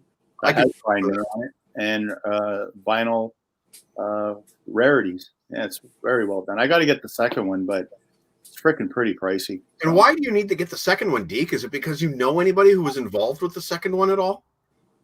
No. Of course. But I'm going to get a copy of Slang on vinyl. I always like that. Okay, wait a second. There's a story there that maybe I don't know. Yeah, there might be. Do tell, please. Okay, sure. See if I can find my copy. I should be able to see it. My CD copy, anyway. I haven't opened my vinyl copy yet. I've been wanting to do like a live unboxing. Okay, give me a minute. I got to look for this. You guys just chat for a minute. I'll be back. Okay. Oh, he actually totally left. I just noticed that Mike put his name as M-Bone on my phone. Everything's so small, I can barely read it. I thought that was pretty funny. Yeah, actually, I noticed that about a half hour ago. I didn't. And then you went with Relic, which is just right out of left field. I was just going off the beachcombers, man. I love that picture that Sue put of you on Facebook there when you were researching for the Brent Jensen show. Oh yeah. You're on the couch and you're a little more in your what I called your Clark Kent mode. Oh yeah. And I said then he puts the skull cap on and he hits the live stream and he becomes Super Deeks. So this is the Def Leppard Volume 2, and it's still sealed. I have it on CD, and I've been I wanted to do like an unboxing video, and COVID happened, and can't really get together with people to help make videos. So we may as well do it now, right? We may as well open this sucker up now. Why not? And then we'll tell the story. I think my Wi-Fi is going wonky here because I can't quite make out what you're saying. Sorry. Okay. We are hearing you just fine. How am I sounding to you right now? Everything's all wonky right now. I'm sure it's my Wi-Fi, but I apologize. Yes, you sound great. Just keep talking. Okay. I am trying to keep the sticker on the front from getting damaged, so there we go. Okay. Kind of cool. Little dinged in the corner, unfortunately. That was user error. This thing came tumbling down a while ago. I'm going to just show you all the contents here.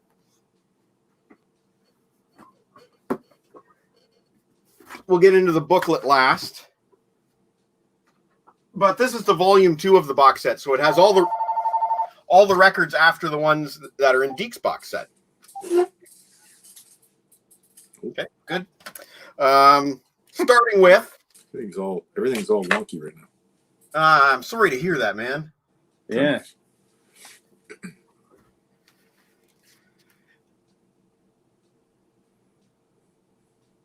You could try reconnecting. You could try reconnecting. I don't even think you can hear it. Fine. That's the one Deke wants.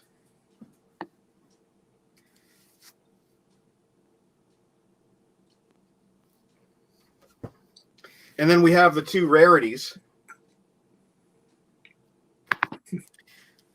And those 2 records are the sequel records to the ones that are in Deke's set, the rarities that are in Deke's set. Yep. But the real reason that I bought that on vinyl was just so I could have, just so I could see myself in the credits of a vinyl record. And I'll find the page where I am. I'm having I really apologize, but I'm having technical difficulties here. I don't know if you can hear me. I can hear you just fine. We can hear you. Your voice is just right chopped out. I can't. What's that? We can hear you. You can hear me? Yeah. Unfortunately, Mike's stuff is coming out right. I can barely hear what you're saying, but I appreciate the props because it's helping me follow. Okay, so on this page of the box set, at the very bottom, I hope this can be read. Yeah, I'm on my phone. I can't read that. Oh, are you in there? Is that the thing? Right there, the last line. It says a special thank you to Mike LeBrain from MikeLadano.com for assisting us with the live rarities. That's awesome. So what happened was, and now you're back clear. Right when you finished your story, you came in just perfectly clear. The whole story was start the story. No, I'm going to start the story. Oh, okay, good. So, thank God I didn't miss it. Again, that page there. This is the first time I've seen it. This is the first time I've looked at it. I have it on CD, but seeing it in bigger writing in a record is cooler. So there I am being thank you'd. That's awesome. Yeah. What happened was, I didn't even get thank you on the Kurt River tape. I hear they're a bunch of assholes. Okay. So what happened was in 2001, this would have been around the time of the Euphoria album, which is in this box set. Okay. Def Leppard released 11 live tracks officially via their website, defleppard.com. And it was like they released one every few weeks or whatever. You know, it was like a gradual building up of the tracks. And of course, I downloaded them all, and I made my own live album out of them. Excuse me. And they are all from the Euphoria and I believe Slang tours. And it's mostly tracks that aren't available live because, you know, that's not a very popular period of Def Leppard. Right. So I downloaded these tracks, burned them onto a CD, kept them in my collection all these years. It's been almost 20 years. And then randomly out of the blue, about, I don't know, maybe 3 years ago, a guy contacted me that works for the box set special releases department of the record company. He said, I represent Def Leppard, and we're very interested in the live songs you have because we don't have them anymore. Wow. So I was like, are you kidding? Like, take them, release them back into the world. So I sent him all 11 tracks. That's awesome. And That's 7 awesome. of the 11 tracks, I believe it's 7, are on this box set in the live rarities. And I think the 3 or 4 that are not on this box set are not here because they have different live versions on the set instead. Okay. But it's an that's like super cool. This is like my thrill of my lifetime. You know, like I can go to my grave happy now. Yeah. It's just No kidding. that's a pretty cool thing. That's fantastic. I had a lot of conversations with this gentleman over email, and one thing he told me that has since been disproven was that Joe Elliott was not interested in releasing their really, really early material. You know, the unreleased stuff that wasn't on the first album. Really? And Okay. yet we now have a box set called Def Leppard, The Early Years, which is just off camera. Right. It's not in the view there, but Deke knows what I'm talking about. Where Joe Elliott did officially release that early stuff. So people can change their minds.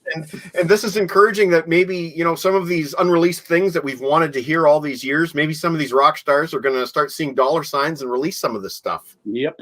Rob Halford, I hope you're listening because Stock Aitken and Waterman made some songs with you that I want to hear. Deke, you know what I'm talking about. Oh, man. Well, guys, it is 8:30. We better start talking about David Lee Roth. No, Mikey, we got Mike enough to talk about first. Say what? Oh, yeah. Oh, my gosh. Oh, boy. Hotter. The only band that had a shirt before they even finished making their tape. Hey, we had a shirt before. He came to my house with shirts and he's like, "Are you done the tape yet?" I'm like, "I'm still working on it." What did Frank Alfredo say about you guys? What's that? We suck. Frank Alfredo, what did he say about Kurt River? Yeah, we sucked. Said they sucked. Tuesday because we could pull a crowd. He remembered something about Hotter to Hell, though. Remember? He actually remembered that name. I thought that was impressive. Still has the shirt, he says. One of the better tunes. Yeah. Not that any of them were good, but I'll tell you, Mikey, I remember back in the early 90s, you know, every summer, you know, T-Bone would be hanging out at his camp a little ways out of town. It's kind of like how it is now. I wouldn't really see the guy that much during the summer, but during the fall, from fall through to spring, I'd see him a lot more. I mean, now, of course, life is... Well, at school, we saw each other every day. And every day. But once he went to university and I started working, like, we still hung out, but in the summer, he was always gone. So anyways, I was at my parents' place, and they said, "Oh, you know, this is like the summer of 91 or summer of 92." And it was probably the summer of 91, actually. And my parents go, "Oh, we seen Troy and this other guy up at Trowbridge, which is this little campground away, 2 miles away from my house. And it's called Trowbridge Falls. And it, you know, has like a waterfalls and stuff. And yeah, he was there with this other guy with acoustic guitars." And I was like, "What? Like guitars? What the hell?" So anyways, Fernando. a few weeks pass on, and I said to him, hey, man. And he said, yeah, I bought an acoustic guitar, like takes my mind off of fourth year engineering and work and stuff and, yada, yada. And I thought, oh, that's cool. So then next thing you know, this guy below me here buys a Fostex 4-track. So, yeah. So now he's starting to dabble. So he has a hacker drum kit and he has an electric guitar and and he's adding this and a hacker bass and all this stuff. And next thing you know, I go up to his house and he goes, oh, I said, what are you doing? Like, what are you writing? He goes, well, I'm not writing anything. I just kind of did this song. And he pushed play. And it was Living on a Prayer by Bon Jovi. I swear to God, I cannot believe this guy got the octave that high. It was almost like, ooh, impressive that he did all the instruments on it, including the keyboard and the like, I don't know how he was doing the talk box stuff, but whatever. And it was okay, but I thought, oh, I could really blackmail him with this tape. And of course, I never seen that Living on a Prayer. It was bad. It was so bad.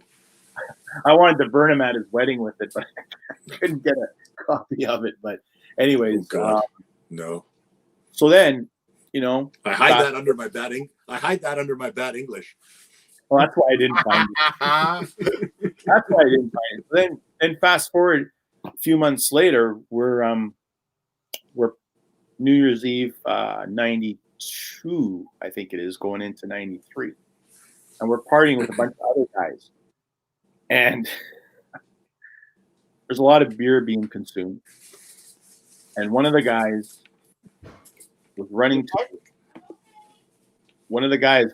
to the bathroom because he was going to barf his brains out. And he popped out his shoulder, hit the door frame. So he's retching in the toilet. He's holding his arm like this, and he's barfing everywhere. He comes out and he says to T-Bone, "Can you throw my arm back in?" And we're like, "What?" And he goes, "Well, it always does this, like it pops out, and I just need some." It was like Lethal Weapon. It was like Lethal Weapon. So the dude Gibson did that in Lethal Weapon. Yeah. So T-Bone being like, what are you, like 6'4", 6'5"? 6'4". 6'4". Yeah. So he tried. 6'3.5". Now I feel like I'm shrinking. I'm getting old. Yeah. So he tells Al he's trying to do it, and he tells Al to get on a chair. So to give him some height. So when he, jams his shoulder back into the fringe, and boy, Troy just, and Al just screaming like a banshee. He goes, "Hey, thanks." I'm like, what just happened here? But then one other guy passed out, and this Al guy who just got his shoulder fixed by T-Bone drained basically half a tube of Crest toothpaste in his eardrum. What the? And shaving cream. So the whole side of this guy's head passed out. Yeah. So when he woke up, he wasn't happy. He's like, "What the? Who's in charge here? I'm gonna kill you guys." Like he's like super pissed off. So fast forward a week later, T-Bone calls me at home. He says, "Hey, Deke, you might want to come up here. I kind of, screwing around on the Fostex, and you might get a chuckle out of it." So I'm like, "Cool." So I go up there, and he wrote a song about that night called "Mystery Man." Dude has a hard head, likes a little toothpaste in the ear, And I heard it. And I thought, holy frick, this is kind of good. I didn't want to stroke with ego too much. I didn't want him to go all de novo on me or anything like that right off the hop. But I was like, holy shit. I said, you know what we should do? We should put a band together. Or first it was like, we should write songs. So we started throwing out ideas and stuff like that. And I'd go home, and the next day I'd come back up to T-Bone's house after we both got off our jobs, and he'd have another freaking song done. And I'm like, what the hell? And he goes, "Yeah, what do you want to write about now?" And so we're thinking about stuff that we're growing up in Kurt River with, So we're thinking about, okay, well, there's, Boulevard Lake, which we talked about earlier. We call a song called Boulevard Blues. That'll be our blues tune on the tape. So okay, that one. And then we're talking about, well, cops. There was a story at the time when we did the tape. These dudes in a pickup truck stole a bank machine. The bank machine. right out of the bank, and drove it right by a Robbins. At the time, there was no Tim Hortons. It was all Robbins Donuts in Thunder Bay. And that's where all the cops went. So we thought, hey, there's a song called Cops at Robbins. And T-Bone came out with the perfect line for that robbery when he said, strap their 1-ton truck to the bank machine, push the pedal to the metal, and get away clean. I mean, I heard that. I thought that should be top 10 in the river anyway. So bad. So bad. So then, next thing you know, we had 8 songs. And we thought, well, what do we do with it? So then we thought, well, we'll order up. Now we're talking 1993. So, you had to get creative. So we ordered up a box of 40 blank. 40-minute or 45-minute or something tapes. I think there were 15 minutes per side. I think there were just 30 minutes. Oh, so we were doing a Van Halen album, apparently. Well, I wouldn't type it in with Van Halen. Well, no, not musical quality-wise, just length-wise. So sorry, please don't ever repeat that. Yeah, sacrilegious. So we had my sister. We thought we're gonna, it was all about packaging. So we took some pictures of ourselves, and we came up with aliases. Like T-Bone came up with Izzy for real. And stuff like that. Yeah. Izzy from Izzy Stradlin, and yeah, we didn't have a drummer. T-Bone was doing the drums, so I just put a paper bag over my head and put it on backwards. And I had longer hair at the time, and I pulled my hair out through the eye holes. Wearing a long coat, holding. So messed up. You think we were doing crack and meth back then, but we weren't. Holding drumsticks, and we called the guy. We were watching TV one night, and there was a Paul Mitchell shampoo commercial. So that became our drummer, Paul Mitchell. So, yeah. So we had my sister type up the lyrics, and then we just gave the tapes out to everybody. We didn't sell them because, no, didn't feel right. Then they would have been as angry as Mike is at Tenacious D if we would have done that. Well, been waiting. I've been checking my email, and I don't see this bonus track that Kevin claims that he downloaded. I don't see it in my email. Eric Litwiller wants to know if there's any YouTube videos of you guys playing together.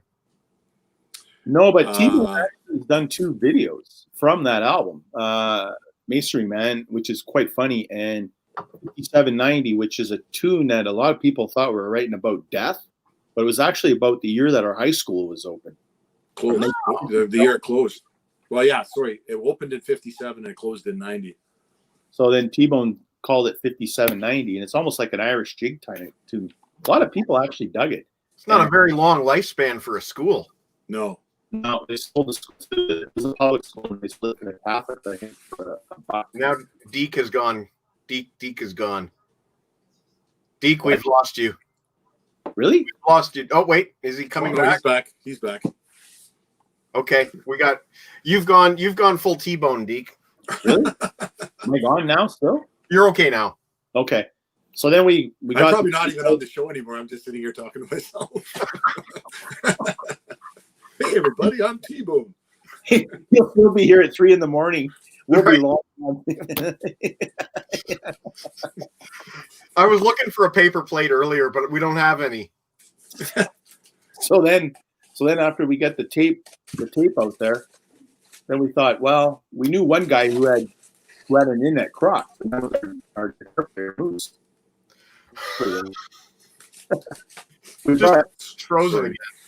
We brought Moose on board with a couple other guys, and we played Crocs, quite a bit that summer of '94. And we had fun with it and stuff, and we had a lot of good laughs, and Frank kept letting us come back and screw around on stages and stuff, and we opened up for some pretty cool bands there. Like David Gogo was awesome. I follow him on Twitter. He's still awesome. Yeah, we were like shooting pool with David Gogo, and then watching his set. Like, remember he walked through the bar and he just grabbed some guy's beer bottle and he started playing slide. It was just, It was unbelievable. He's just walking through the bar. It was it was awesome. He was great. Yeah, we were grilling him there when he was playing pinball. He said he was just finished. Pinball. Sorry, we were playing pool. Yeah. Yeah, Satriani down in the States, and we're like, really? Wow. And he's like, wow. Yeah, we had a lot of fun with it. I mean, we're past our point of anything that was relevant to anything. Oh no, we were. Yeah, you know what? And I got to give guys like Go-Go credit. Like, he was an awesome musician. Yeah. And we were obviously hacks, but he just talked to us like we were on the same level. You know what I mean? Like talk to us like just guys. It was great. And Those were some of my favorite moments. You know this Stevie Ray tune, Mary Had a Little Lamb? Mikey? Yeah. We were playing that one, and our guitar player wanted to play that. He said, "We're not playing freaking that kind of blues in front of David Go-Go. Not happening." No, not happening, man. Yeah. No. Fernando was a pretty darn good guitar player, in fairness, but the band together, yeah, that would have been a mistake.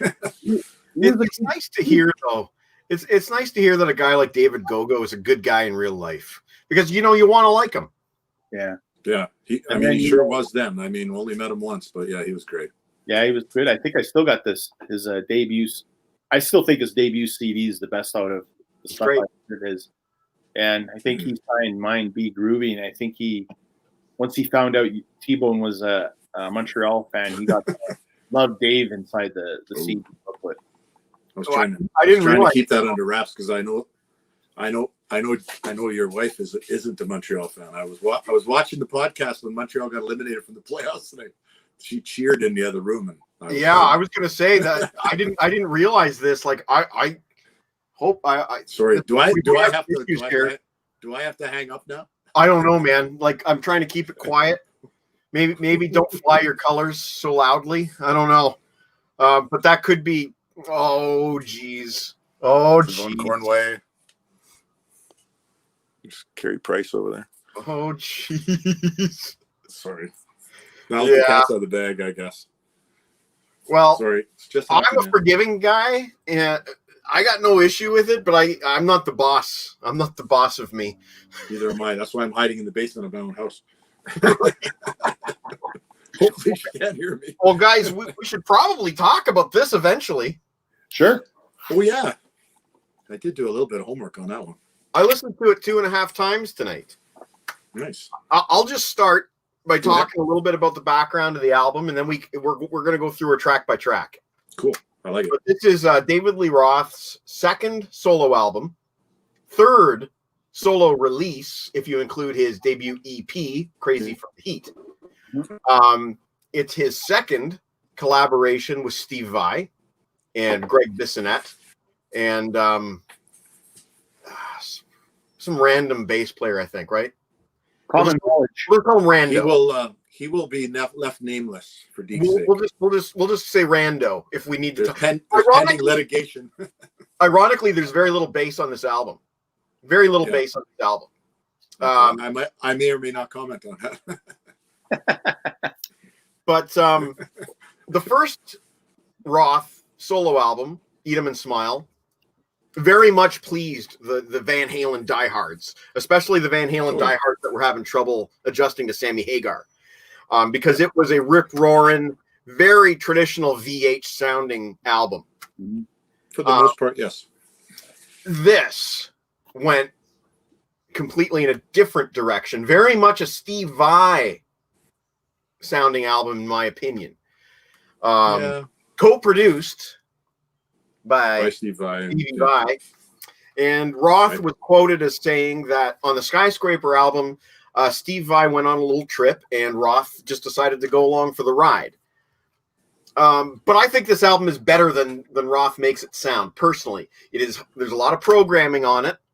It's the first album where Roth had an official keyboard player, which was Brett Tuggle. Or Tuggle. I'm not sure how you pronounce it. His name will come up. Okay. I might not be as positive as you. I'm just going to say, if you can't tell, I'm a big fan. This album came out when I was in grade 10. Okay. And it was a very important album to me personally. I was very excited that Roth had something new out. The kids at school were raving about this album, so I asked for it for Easter. And my lovely aunt in Calgary, actually she was living in Ottawa in the 80s, but we went to visit them on the Easter long weekend, and lo and behold, I got the cassette.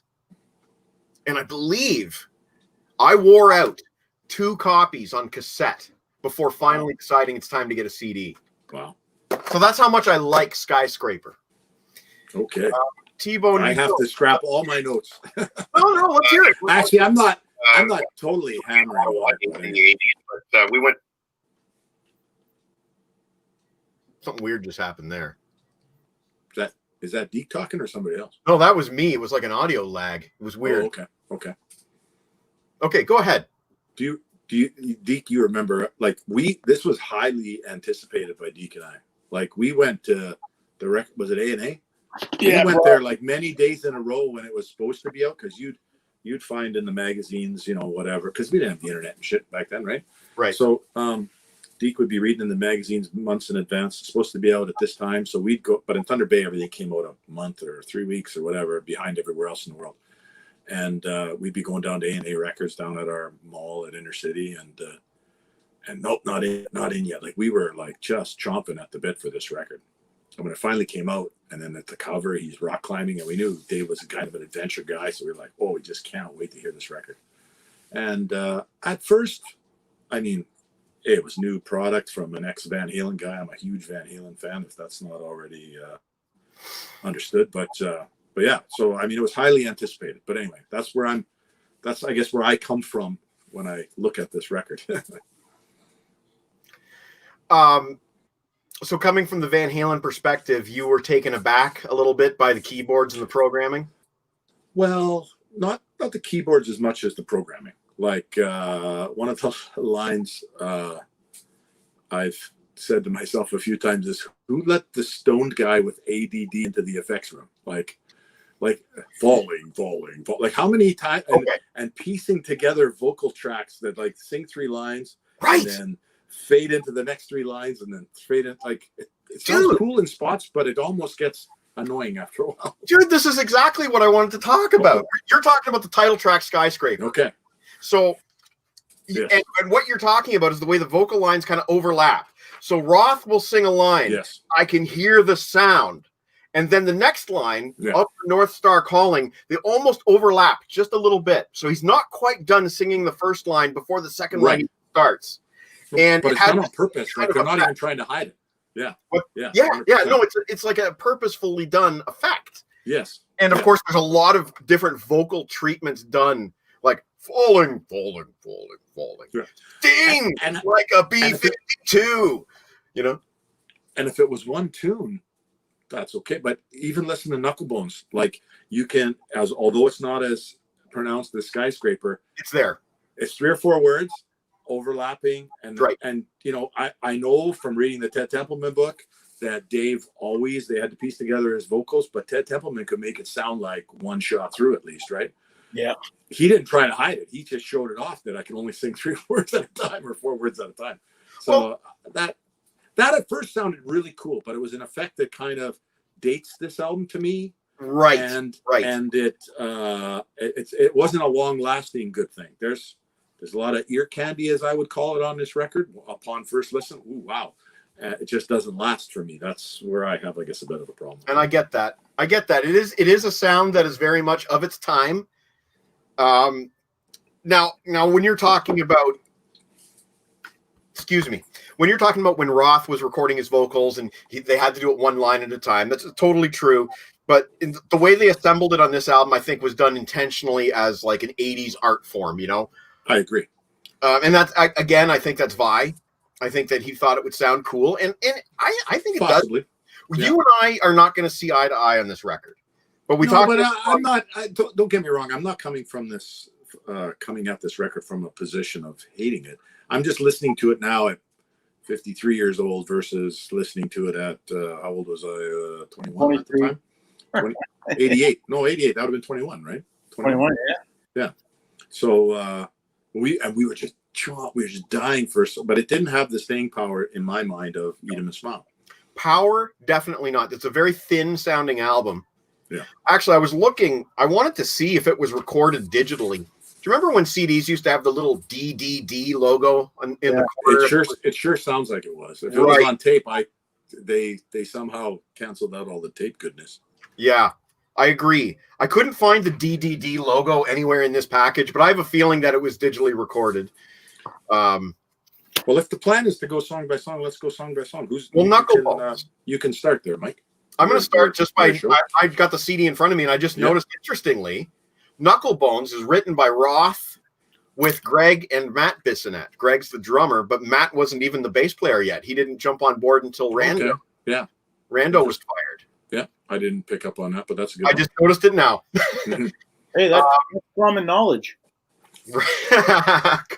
Rando's middle name is Common Knowledge. Yeah. I don't know, man. Like, actually, Knucklebones is a pretty good tune. What's that? Knucklebones is a pretty good tune. I think so. I think are we talking one by one about this, or is this open discussion about each tune? How are you doing this? Open discussion. Okay. Open discussion about each tune. We'll go through each tune one by one, but open discussion. One thing I really did like about the song is how kind of manic fast it is. Mm-hmm. And of course, Vi is very articulate on the guitar, and I like the way that he layers different effects and different fills. I don't think Knucklebones is necessarily the standout track. It's a good opener, though. And I agree. Knucklebones. I agree. I love the riff when it first kicks in. Like when we jumped into my car, which I assume is what we did after we bought this, and we fired on the CD or the tape or whichever version. I might have bought it on CD and tape because I probably only had a tape deck in my car. I had a CD player at home. I'm sure when we left the record store that day, Deke and I each with our copies, probably multiple copies each. Deke probably bought it on CD and vinyl. I don't know if I'm correct or not, but something like that. Deke would buy multiples often. We probably listened to it all the way home. Sorry. That was Skyscraper was the very first ever new release I actually bought when it came out on CD. Yeah. Nice. I bought it on CD too. Yeah. But I also bought it on cassette, I'm pretty sure, because I'm sure we listened to it right in my car as we left. Oh, yeah. Yeah, no doubt. That's a long time ago, but yeah. And then now when that first song kicks in and that riff kicks in, you're not disappointed at that point. You're like, yes, more of this, please. Like, let's go. So yeah, I like that tune. The only thing I'll say about that tune is it's the beginning of, and it goes on, not every song, but a lot of songs where the vocals are pieced together quite obviously. Right. And hey, it's a good effect once in a while, but I just found that it was like, wow, somebody with ADD and who smokes a bit too much weed might have got a little too into this effect. It's very possible. And like you said, it does run through the album, most notably on Skyscraper, which is the fourth track. 100%. And I'm just going through the credits here just to see if there's anything interesting going on in the credits, but I don't see too much unusual. But it takes you like 10 seconds to realize as soon as Knucklebones kicks in, it's a whole different sonic listening. Yes. Oh yeah. And this album sounds nothing sonically like Eden. Oh, Dave's just like Dave went from 1984 to the California Girls EP to Eat 'Em and Smile to this album. It's like he was changing it up every listen. I thought, well, as long as he's doing rock, I'm probably going to be okay with it. But it was like where the keyboards were kind of mixed down in Eat 'Em and Smile are all of a sudden almost on par with the guitar on this record. I mean, it's like a pretty big shift. But this album musically was kind of a departure too. Like this had very little that sounded like Van Halen on this record. Correct. Yeah. He went back and tried to, in my opinion, on A Little Late Enough, tried to go back to that, but it was already a little too late. Grunge was coming in. Yeah. The public was fed up with that kind of music in general, not myself and not Deke, but and the new young people, because we were already moving on in life, right? And it was a little too late, but anyway. No, 100% agree. I think he misses Ted Templeman myself on this record. He needed the old Taskmaster there. I think General would have done him some good on this record, I think. Shouldn't have fired him. No, I know. I don't like that part of the Ted Templeman book, so that probably influences my comments on this. When I heard the way he let him go, I was actually upset about that. That wasn't cool. Do you want to tell that story real quick? Well, yeah. Have you read the Ted Templeman book? I have not read the book, but I have read this story. Yeah. So Ted Templeman had an opportunity to work with Aerosmith on their follow-up to Done with Mirrors, which we could get into a whole discussion on that because Deke and I are the only two people on the planet apparently that love that album. But anyway, Ted Templeman worked on Done with Mirrors, had an opportunity to work on their follow-up, which would have been Permanent Vacation, which sold a few copies, probably would have made a few bucks. And he went to Dave and said, Dave, but it would have conflicted with Dave's production schedule for Skyscraper, and basically, given Dave priority because he's been with Dave since 78 or whatever, said, like, are you doing a new are we doing this new record? Am I on your new record? Because I have this opportunity to go with Aerosmith. I need to know because I'm going to give you basically first right of refusal, kind of, sort of. And Dave said, oh, yeah, 100%. You're on the album and blah, blah, blah. So he tells Aerosmith, sorry, you can't do your record. Would love to do it. And then all of a sudden, at some point closer to where Dave should have started his record, he calls him in, and Dave basically cans him, like, unceremoniously, from what I can tell in Ted's book. I mean, Ted's obviously got a biased opinion, but he seems like a pretty straight shooting guy in his book. And that really upset me. Well, plus Ted Templeman in his book, he calls it the $1 million mistake. Yeah. He lost $1 million on producing that record. Yeah. Ouch. Yeah. It would have been interesting to hear. I mean, don't get me wrong. Love Bruce Fairbairn as a producer. Think Bruce Fairbairn and Aerosmith worked great together in hindsight for the, he was good for their career.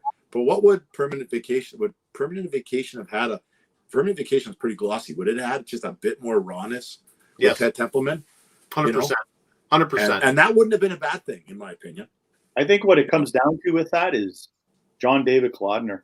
He wasn't having any of it with after what happened with him pushing Geffen to promote Done with Mirrors. So he probably told Aerosmith. So you figure Templeman was out anyway because of Clodner. Yeah, I kind of think so because you watch your Clodner in those songs. Thing is, Fairbairn was I believe, a trumpet player, if I'm not mistaken. He did play horns. Think you're right. Yeah. And he really liked to incorporate that sound on his albums, and it's a big part of Permanent Vacation, those horns. Yeah. I don't think you would have had like a rag doll if it was Ted Templeman, or the rag doll would have at least been very different, maybe more of a bluesy, raunchy kind of thing. Right. And don't get me wrong, I love Bruce Fairbairn. Most of this, he's done lots of great stuff, and so yeah, Dick move, Dave. Yeah, I agree, 100%. Let's move on. It's more about the Dick move, not whether or not he should have produced that record. But he had an opportunity to do something. He gave him, the preference, and then he booted him to the curb. That's just not cool. That's the Dick move. Let's talk about the second track, 100%. Because the second track went way commercial, and it's actually written by Brett Tuggle, the guitar player.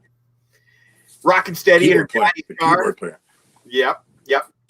Rockin' Steady in her daddy's car. She got the stereo with the big guitars, which I always thought was a reference to Steve Vai's giant 3-neck Hart guitar. Yes. Video. It's a great track, though, and I keep hearing it in the radio still today, just like Paradise.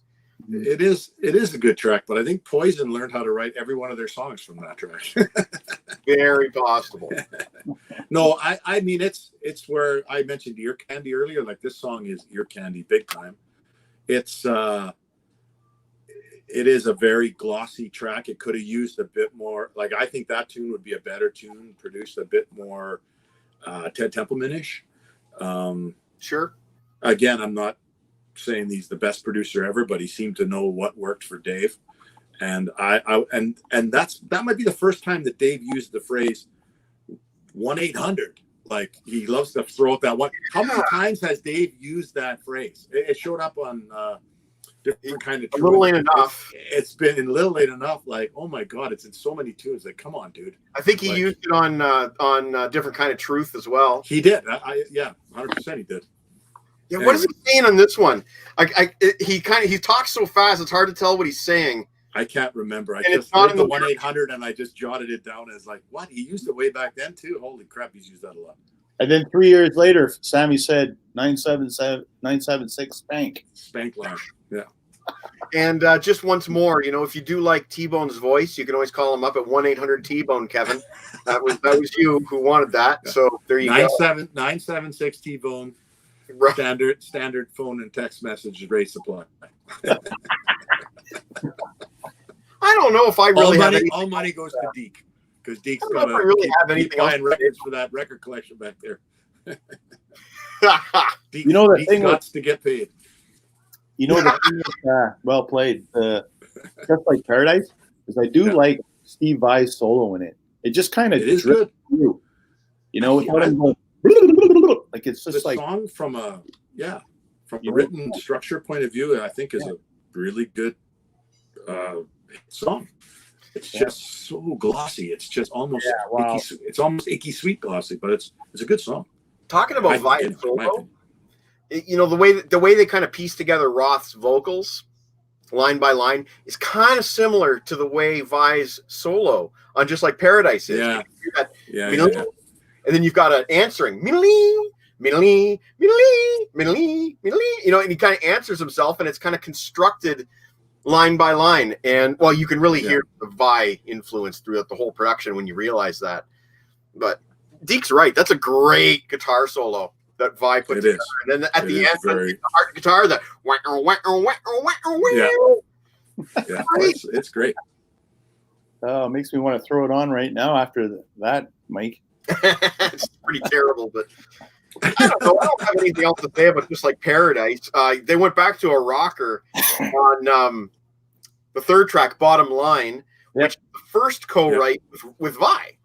It's the first song that he's a writing credit on. And I don't think it's Vi doesn't have a credit on Just Like Paradise? No, that was Tuggle. Tuggle. Yeah. I don't know. Bottom Line isn't one of the ones that I really liked. It's kind of like speed for the sake of speed, I guess. But I do like some of the lines in it, like, you want to feel 100 proof? I got news for you. Yeah. Doesn't the verse tune as well? It almost sounds like it's going in reverse. Yeah. I see what you're saying.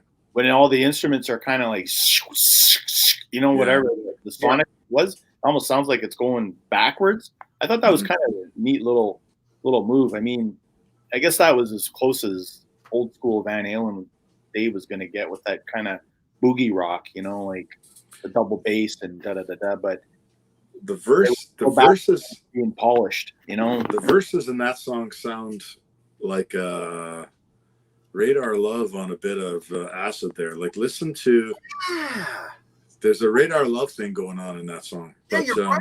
Golden Earring. But yeah, you were totally right.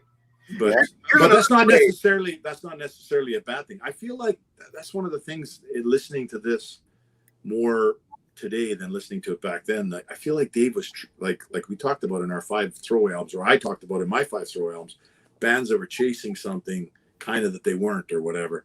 I feel like on this record, Dave was trying to kind of, I don't know, come up with some new thing and not be the ex Van Halen singer, try to come up with something. And hey, that's admirable to do that. Yeah.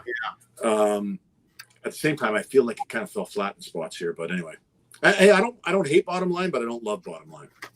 Interestingly, Deke's, I've never seen the inner sleeve of that album before. Oh, well, here, let me show it to you. Let me show it to you. That's cool. I've never seen that. I'm just seeing if I'm looking for a tape. And the lyrics. My buddy Rob says Bottom Line was the show opener on this tour. Rob gave me a tape a long time ago of David Lee Roth. Big Trouble Comes to Toronto. And I'm just trying to see if it's in this tape case that I have nearby. But he had a bootleg of Roth live in Toronto. Oh, I have that one. I bought it on VHS from Maple Leaf Gardens. Yeah. Yeah. It doesn't look like it's in this box. It must be in another box. But, yeah. Apparently Bottom Line was the opener on that tour. It was kind of an odd opener, if you ask me. Especially when you got Knucklebones. Like, why wouldn't you open up with Knucklebones? Yeah. It's got that driving guitar riff at the beginning. Steve Vai could be out there by himself giving her. It'd be awesome. A lot of these songs don't strike me as ones that would really work very well live, just because of, like, Skyscraper. How do you play that live? Well, that's one of the issues I have with it too, I guess. It's like obviously that wasn't even a consideration when they were messing in the studio. Right. You can't play Skyscraper live. I mean, no. The vocals alone, sting like a B-52, dramatic, you know? Yeah. You get like five David Lee Roth on stage at the same time. Just right. Yeah. The best thing I could say about Skyscraper is that, you know, once in a blue moon, I mean, if me and T-Bone are hanging out doing whatever, and some comment comes up, you'll just hear an old chirp of falling. And then, you know, we know what that is. Right. say that with the brothers. Oh no, that line, yeah, Hey, that line. I'm falling, spinning and spinning and turning and turning. Yeah. The falling line is in our vernacular, like steady. I really, as much as that song could not work in any way live, I have long felt it's actually the best song in the album because it's so different. It's so technical. It's painstakingly assembled, and its only flaw is that it probably wears out over time. As T-Bone, Well, if it was the only song that was assembled that way, I would probably view it differently. Right. I'm just like, are you kidding me? Are you still doing this? Like, and that's where they really went crazy on those effects. I don't mean crazy necessarily in a bad way, but they just couldn't try other things. Well, they do try a few other things, but anyway. There are a few more standard rockers on the album, but Skyscraper is absolutely the pinnacle of the experimentation. And you would need like 3 keyboard players and 3 guitar players and 5 backup singers just to play that song live. Yes. But that's also Vi. Vi is he's known for layering and layering and layering and adding effects and whatnot. And like you said, playing it live was never a consideration. Yeah. No, never. I'm curious. Rob says that Knucklebone was 5th in the set, and Hot Dog and a Shake was the 2nd song played. I'm curious if he ever tried to play Skyscraper live. I doubt it. I'm sure he played Damn Good. Yes. Are we moving on to Damn Good? I want to say one thing about Damn Good. Sure. It's line in here. Hey, take a look at this picture. Can you believe that was you? And who's that standing there in the corner? Not me. The crazy things we used to do. In my opinion, Chad Kroeger can fuck right off because he ripped Photograph off. Photograph by Nickelback. That line. The concept for sure. Yes. 100%. Yeah. Actually, so that's all I have to say. What I wrote about this tune is that I think this might be the most real and or organic tune on this record. Like you could hear Steve. Oh no, that's not a good look. Because you know what I mean. Like no, but you can play this tune live. Yes. Like you know what I mean. Like this is a song that a guy with a guitar, either he sings or someone else sings, and it's pretty decent. There's a bit of a, it's like Zeppelin with a little more schooled musicianship in a way. I'm not putting down Jimmy Page in any way. Love Jimmy Page, but there's something accurate and precise about the way Steve Vai plays, and something a little more open and sloppy about the way Jimmy Page plays. But I could see Jimmy Page going, "Did I write this?" There's a little bit of a Zeppelin thing going on in the acoustic riff, in my opinion. And that's not a bad thing. Hey, your influences are your influences. I'm not saying that's a bad thing. That's what I hear. It's interesting because I had assumed that Steve Vai doubled his guitars with the choral sitar because it does sound like a sitar kind of twang, but no, there's no sitar listed on the in the credits. So that sounds like a 12. Sounds more like a 12 string to me, actually. Probably. Like I'm thinking he might play it on a 12 string. Probably, but it does have it's really kind of twang. It does. It's produced. They that's the thing. Like this song, to me, with a more raw sounding acoustic guitar would be better. I'm not saying it's bad the way it is, but again, keep it a little more organic. And I already think it is the most organic song on the album, but it could be even more so. And it's a good song. I mean, it's well constructed. You very rarely hear Steve Vai play an acoustic guitar with just a straight acoustic tone. He's usually fucking. Well, I actually don't even think this is truly acoustic. I think it is electric, but I think it might be an electric 12 string. But I don't think it's Ibanez probably made him a special 12 string electric or something. Oh, probably with a little handle on the top. Yeah, so you can swing it around. Yeah. Yeah. Apparently, we lost Chris Sarr. He's saying that T-Bone's freezing up too much. Well, it's Thunder Bay. Sorry, Chris. It's freezing. It's freezing in Thunder Bay. You can't help it. It's the weather. It is literally freezing, and I'm out in the boonies here, so I apologize. Oh, you're back up now. Yeah, you're fine now. Your audio. I have my moments. I think now, incidentally, I have a CD single for Damn Good. I'm guessing it was the third single from the album, but they never made a video, which is really unfortunate. They could have milked that album for one more real hit if they made a video. They missed an opportunity there. I think. Yeah, I think so. Sure. I think they did. You got to understand, of course, record labels only had so much budget to throw out a record for videos. A video cost what, like $1 million a piece? Yeah. It cost the same amount of money to make a video as it costs to make a record. So, right. And Roth videos were not cheap. No, God no. Oh, interesting. What? Roth did play Skyscraper live, and he used his mountain climbing gear coming down from the stage rigging. That's pretty cool. That is pretty damn cool. Hey, if I was in the crowd, I would eat that up. Don't get me wrong. Yeah. Thing I say, meaning that I'm a huge Roth fan. He was in Van Halen, so you know what? I got to be careful how I pick on him. You can find a video of it on YouTube. Toronto 88. Nice. I just realized I made a couple little just notes on each song, and I just want to say this one. I think it's funny. On Damn Good, I wrote, Tuggle takes a smoke break. Because it's like one of the few songs where he's not like out front killing the guitar. Yeah, you're right. And I think the smoke break came from last week's One Hit Wonders episode when Max would keep taking smoke breaks and going off to the window and stuff. That was fantastic. Yeah. No, don't shake your head. That was awesome TV right there. It's one of the best TV that I've watched since the lockdown.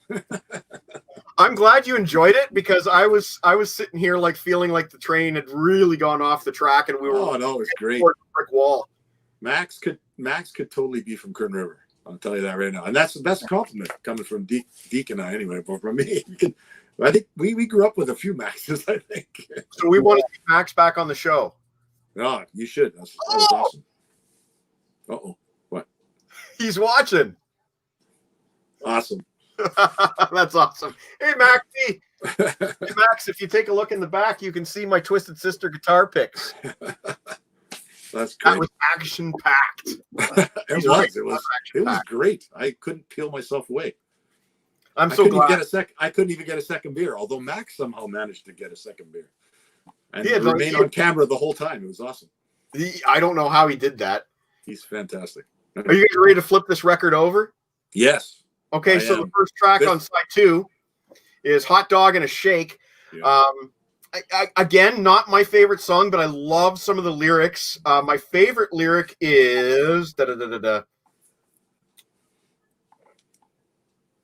me a second here. Sorry. Oh, here it is. I'm dying French frying by the seat of my pants. Take a bite of double fries. Swear to God, and make you late for the dance. I love that line. Dave's lyrics were always, tongue-in-cheek, sense of humor, and that's probably one of the biggest things I loved about the guy. Dude, but this song, I think, he is. He's a poet. Yeah, he doesn't even know it. But anyway, that's so bad. Sorry, everybody. This song, I think, to be fair, was the reason why. Whose idea was the Skyscraper? Did Deke suggest it? Yeah. Like to get, this song, I think, is the reason why that suggestion came about.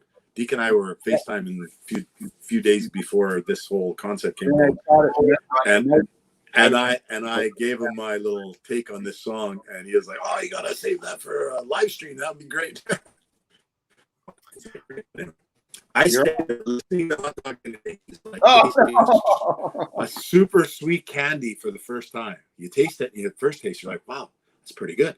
And then you try it again. It's still pretty good. And then after, your teeth just hurt. Like that.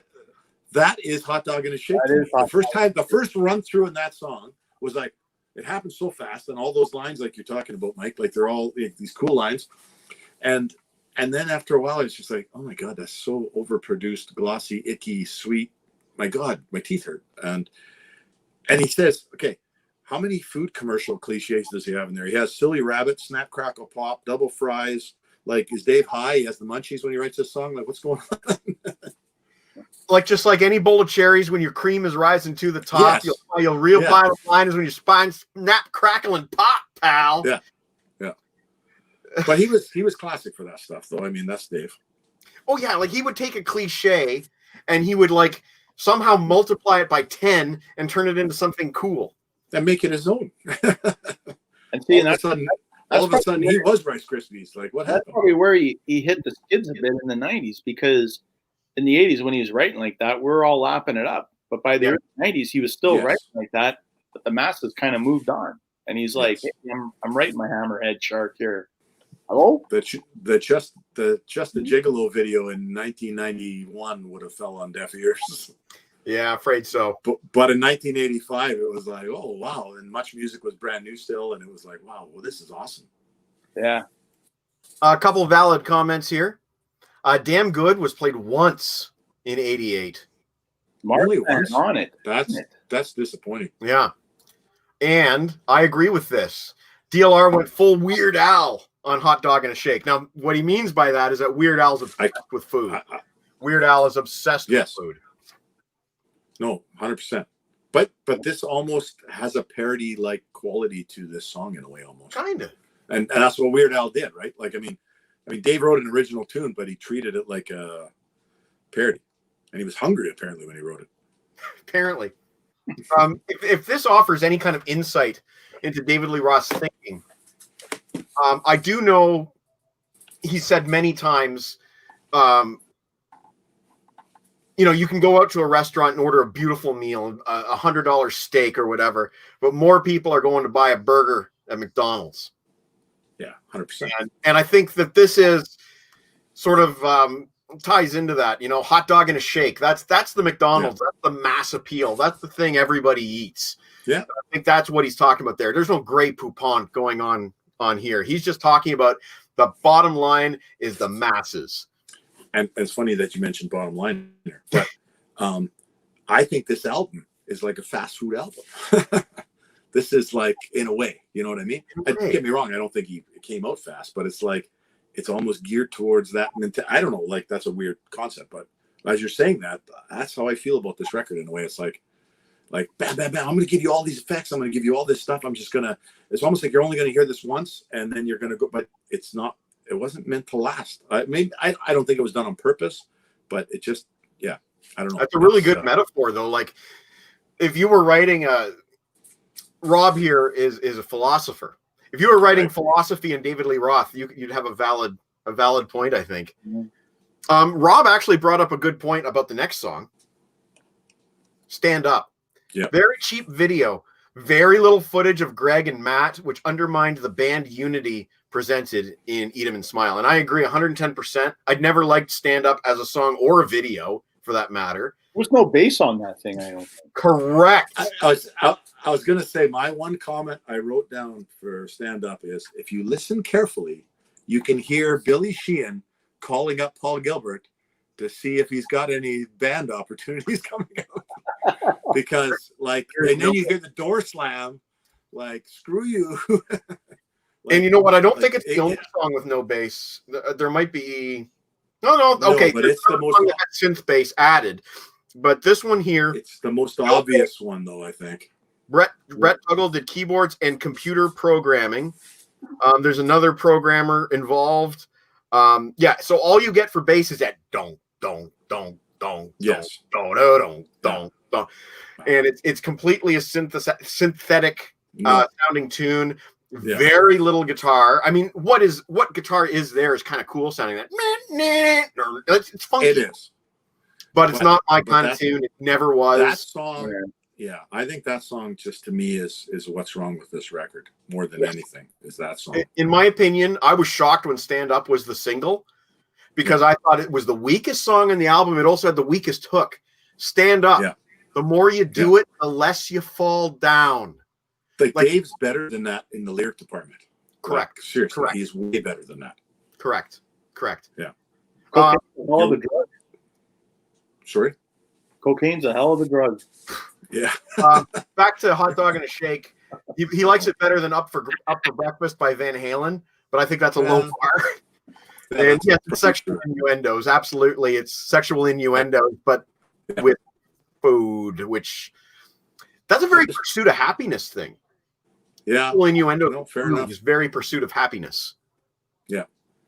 Hot Dog and a Shake and Stand Up are two probably of the songs I maybe have the biggest problem with on this record. Not because, well, in the Stand Up's case, yeah, songwriting's just weak. Hot Dog and a Shake, maybe not so much the songwriting, it's just so. I use the phrase icky sweet. That's all I can say. It's icky sweet. Like icky sweet tastes good at first, and then after a while, your teeth hurt. Incidentally, Stand Up was written by Roth and Tuggle, which probably shouldn't surprise anybody since it seems like it's completely not keyboard. You know, it's like the guy did it completely on his keyboards, and there's a finished song basically. Right. I'll give Greg Bissonette credit though, because that guy. I mean, everybody who knows Greg Bissonette knows that he's a fine drummer. He can play jazz, he can play rock, but he can also lock in to the synthetic sound on this album. So really think about how well-rounded that guy is as a drummer to be able to walk into all of that. Yeah. Well, even going back to the Just Like Paradise guitar solo, listen to the drum patterning on it. Bop, bop, bop, bop, bop, bop, bop. You know, it's not even, doesn't even sound like drums, but it is.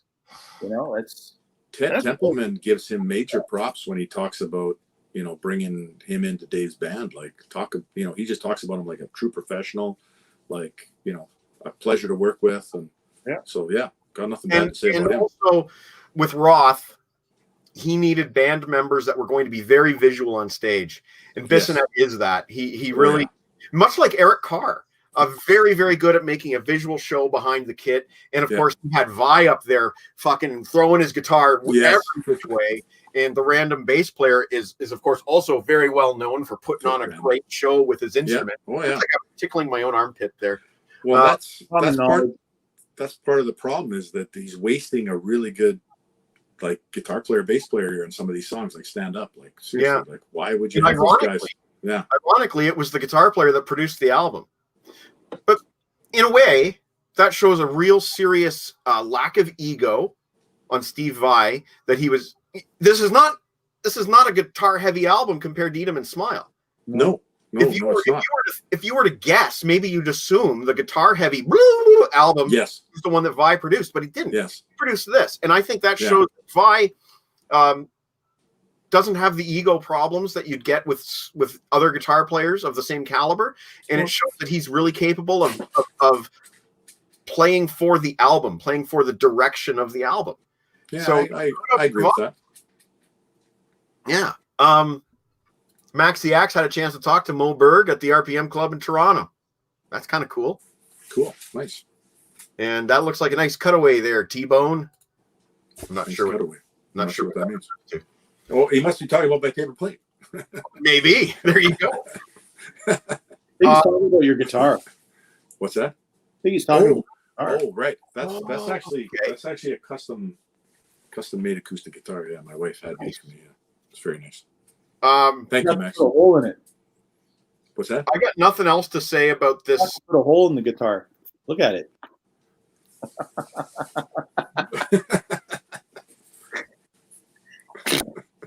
I got nothing else to say about Stand Up. If you guys actually, I'm surprised we took that much time on Stand Up. Actually, it deserves it though because it does in a way. Noteworthy track. You know what I'll say? You know what I'll say, guys? The next song we talk about is the best song on the album. My buddy that sat in front of me. Funny you say that. My buddy that sat in front of me in an accounting class in grade 10 would agree with you. His favorite song was Hina. Yep. It's very breezy. It's very midnight at the beach in Hawaii, you know? It has an atmosphere to it. I picture like fucking Hawaii at night when I hear Hina. I like that guitar tapping at the beginning or wherever the hell Vi's do. Yeah. I have something to say about that might strike you guys as weird, but I think this is the most Van Halen song on the record. This has a Secrets vibe to it. This is a dive. This could have been on Dive or Down. Take out Brett Tugel's freaking keyboard, but seriously, this could have been.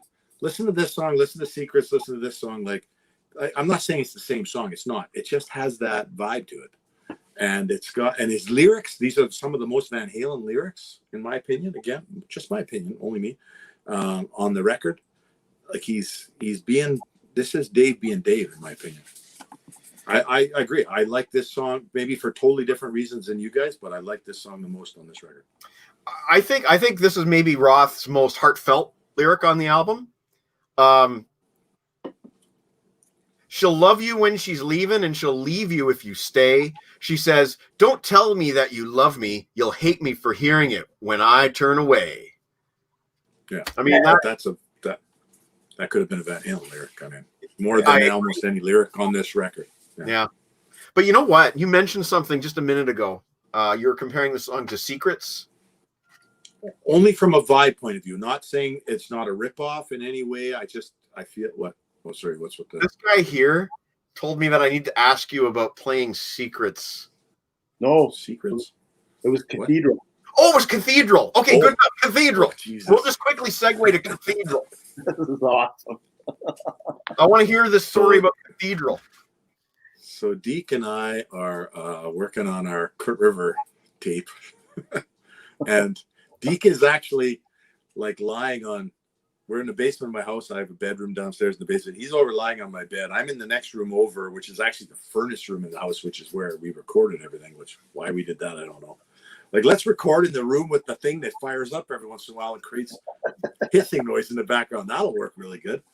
That'll cover up some of the mistakes. But anyway, I'm sitting there and I'm getting bored. So I got my brother's Les Paul copy. It's not a true Les Paul, but it looked cool. It was a black, I think it was made by Goya, I think was the name of the manufacturer. It looked just like a black original Les Paul. And I got it cranked up with tons of distortion and stuff, and I'm cranking the strings and I'm playing with the volume knob. I'm not playing Cathedral. I'm trying to do something like that. And you can hear him giggling in the other room because he knows I'm screwing around. He's like, "What the hell does he think he's doing?" And then all of a sudden it goes quiet, and I go, "Fuck!" And he's like, "What?" I go, "The volume knob just seized up on me. I was doing it so long that the potentiometer got hot and freaking seized up, and it just stopped." And he, I swear to God, pissed his pants. He was laughing so hard. We were just so tired from trying to do like we were like burning midnight oil because he already had shirts made up, so we had to make 8 songs. We had to make 8 songs out of nothing, and he was sick of playing, so he went for a nap, and I'm just screwing around. And then when this happened, it was like the funniest thing ever. You swear we were both completely stoned. We weren't. But, oh, my God, it was funny. He just laughed. And I'm like, "What's so funny?" And then he tells me, and then I start laughing. But anyway, it was pretty awesome. Oh, yeah, and then I was like upset because this was my brother's guitar, my baby brother's guitar, Rug. But Rug is the biggest of all the brothers, which is kind of funny because he's the baby. But you wouldn't think that if you ever met him. But I'm like, shit, what do I tell Rug about his guitar? And then a little while later, after it cooled down, it was fine. I was like, "Oh, good news, the plot works again." Wow. Great. Anyway, that's the Cathedral story, sir. It might not live up to the hype, but it was pretty funny. Oh, frick, that was But the more that I think about this, you're right. This does have a Secrets kind of vibe to it. Hina does. It's got the same kind of breeziness. That's I think when you said breeziness, I think that sort of sums it up in a way. It's got that. Don't get me wrong. I'm not saying Secrets is a classic Van Halen tune. I'm not saying it's a bad thing. I love the tune, but there's something different about the Diver Down originals that just seem a little more breezy, as you say. California, I don't know, whatever it is, but I said Hawaii, but we'll go with California too. Yeah, I don't know. I picture palm trees, man. That's what I'm picturing. Yeah, 100%. Brings us to what I think is another really strong song in this album, which is Perfect Timing. It's another Tuggle track, and this does feature synth bass on it. Dr. Funk, PhD, played synth bass. I don't know who the fuck that is. Maybe I'll Google the album on Wikipedia and see if anybody's figured out who Dr. Funk, PhD is. But I say it's Steve Vai. Could be. Could be Tuggle. Yeah. We know it's not Billy. Who? On Wikipedia, all it says is Dr. Funk, PhD. That's all it says. Common knowledge. CK. Yeah.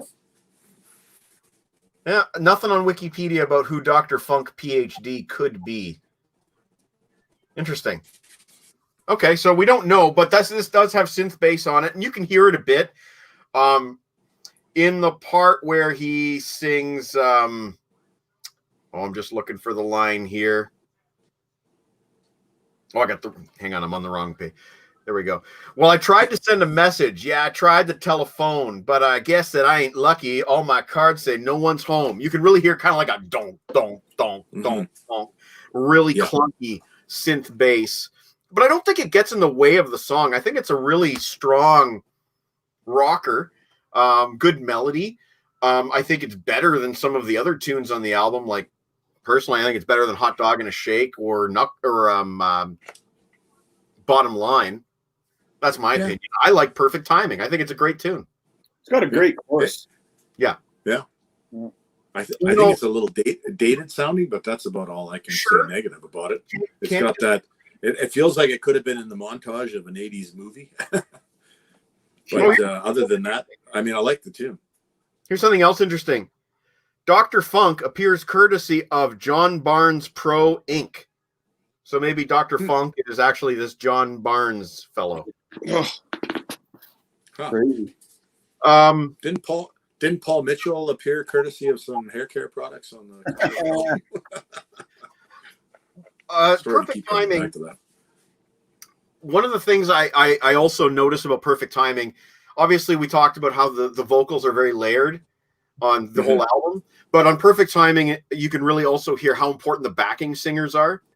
There's a lot of backing vocals on Perfect Timing. Like, I don't know. I think Roth owes a lot to his band. I really do. And I don't think his band ever got enough of the credit for the music, you know?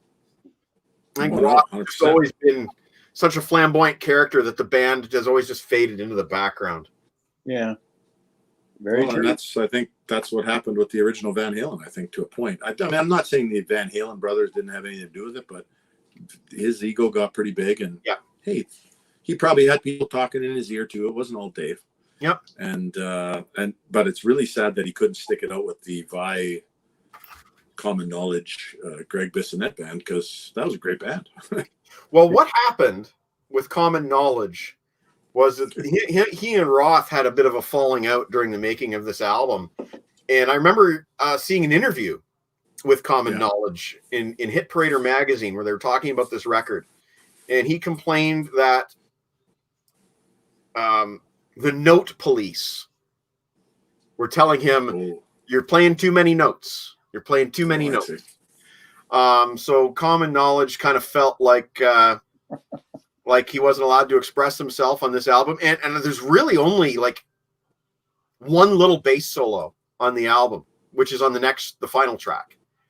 There's some really cool bass stuff on the final track. And it's really the only moment on the whole album where he gets to shred and rip.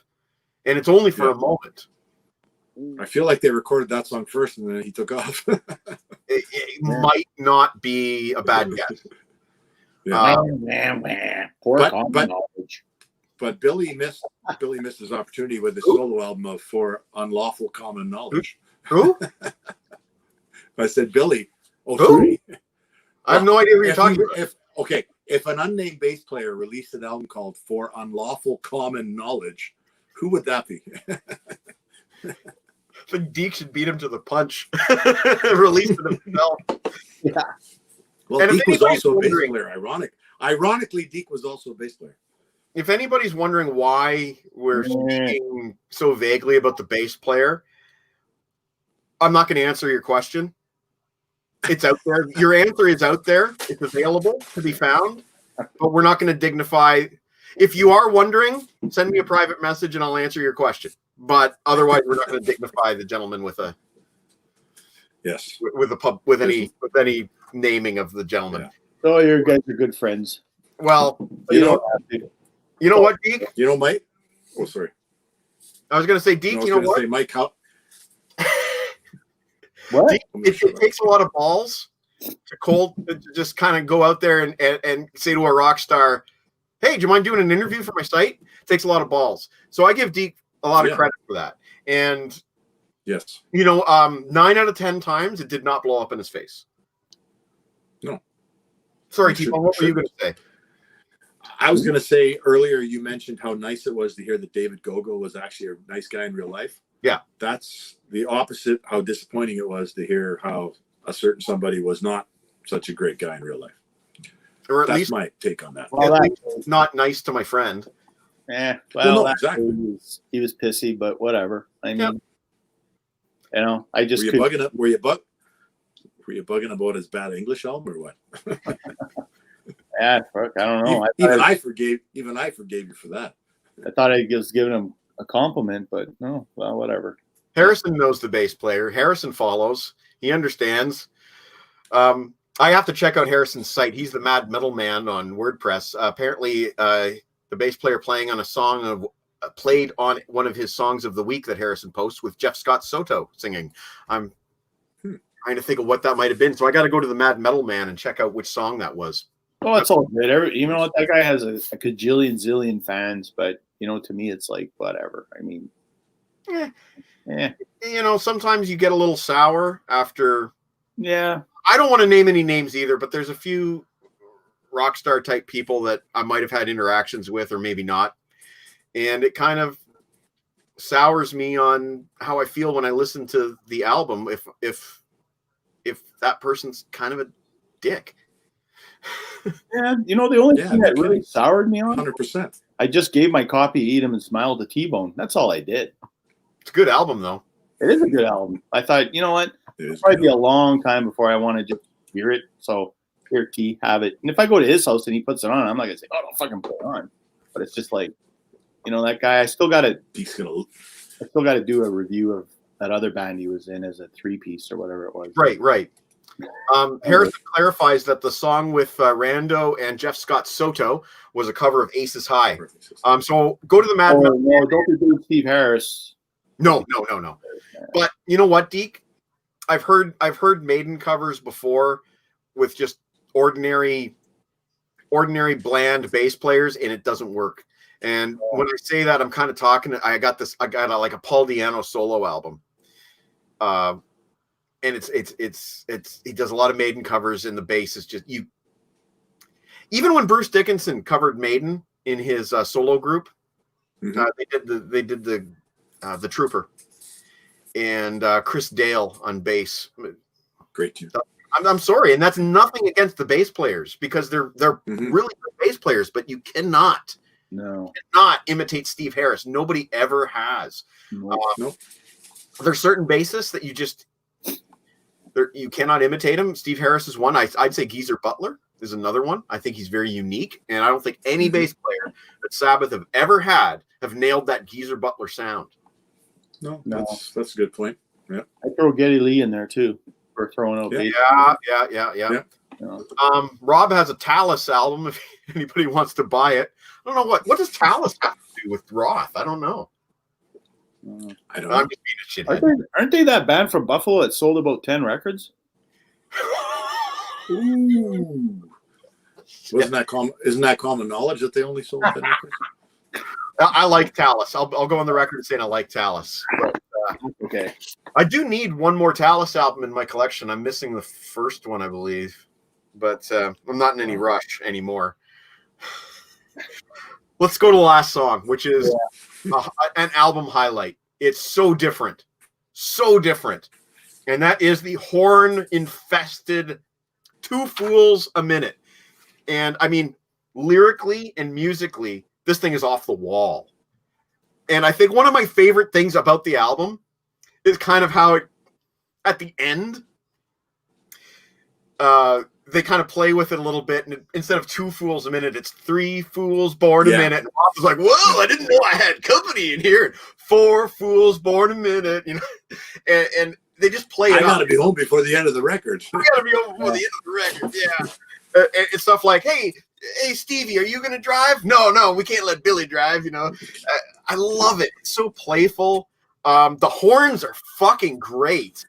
And the lyrics, I'm not even sure I understand all of the lyrics, but not me, Chief. I'm just radar. I don't talk in front of the kids. I know the difference. See, the meek shall inherit shit. I have no idea what he's talking about. The word radar is capitalized, So I'm thinking he means the character of Radar from MASH. From MASH, yeah, I think so. But I don't know. I don't know that either. I don't know. I love. He's from the right generation to pick. He's from the right generation for that reference. Yes. But. And I don't remember enough about MASH to really remember what Radar's characteristics were. I just remember there was a character named Radar. Yeah. No, but that's the visual that comes to my mind when he says that line for sure. Yeah. Yeah, no, this is a good tune. I mean, it's got that's Dave being Dave. It's fun. I think the Note Police weren't out in force that particular evening when they were recording this song, and they just had fun with it. And it was the one song where, like you said, Billy gets to shine a little. Well, Common Knowledge gets to shine a little bit.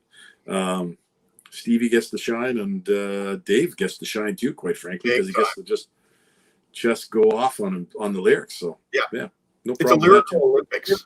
You're probably right. Yeah. That was probably the first song cut for that record, and then they canned the other. Well, that's kind of a sarcastic comment, but it kind of feels like that in a way. Yeah, totally does. Like a fun jam. One of my favorite parts of that song is when all the instruments cut out and you're just left with the horns. Bum, bum, ba, bum, bum, ba, and it's just that one moment where it's just the horns, and then up the road, come back. It's fantastic. Yeah. Another line I really like. We was making something of it, and X did mark the spot, but Y is a crooked letter. I forgot. No idea what that means. None, but I like it. I like it. Dave's best lyrics don't make any sense. Why is a crooked letter? I forgot. Okay, T-Bone, before we go, you got to tell the story about rock climbing. Rock climbing. T-Bone. Rock climbing. What's the rock climbing story? You're not like the fellow that you knew that went rock climbing somewhere across the pond, and somebody showed up. Is this my story? How come I don't remember this story? Deke, you might have to tell people the story. Yeah, you might have to tell the story. You're pointing at Dave. You're pointing at Dave. You told me years ago that a guy. Is it Wes Bender?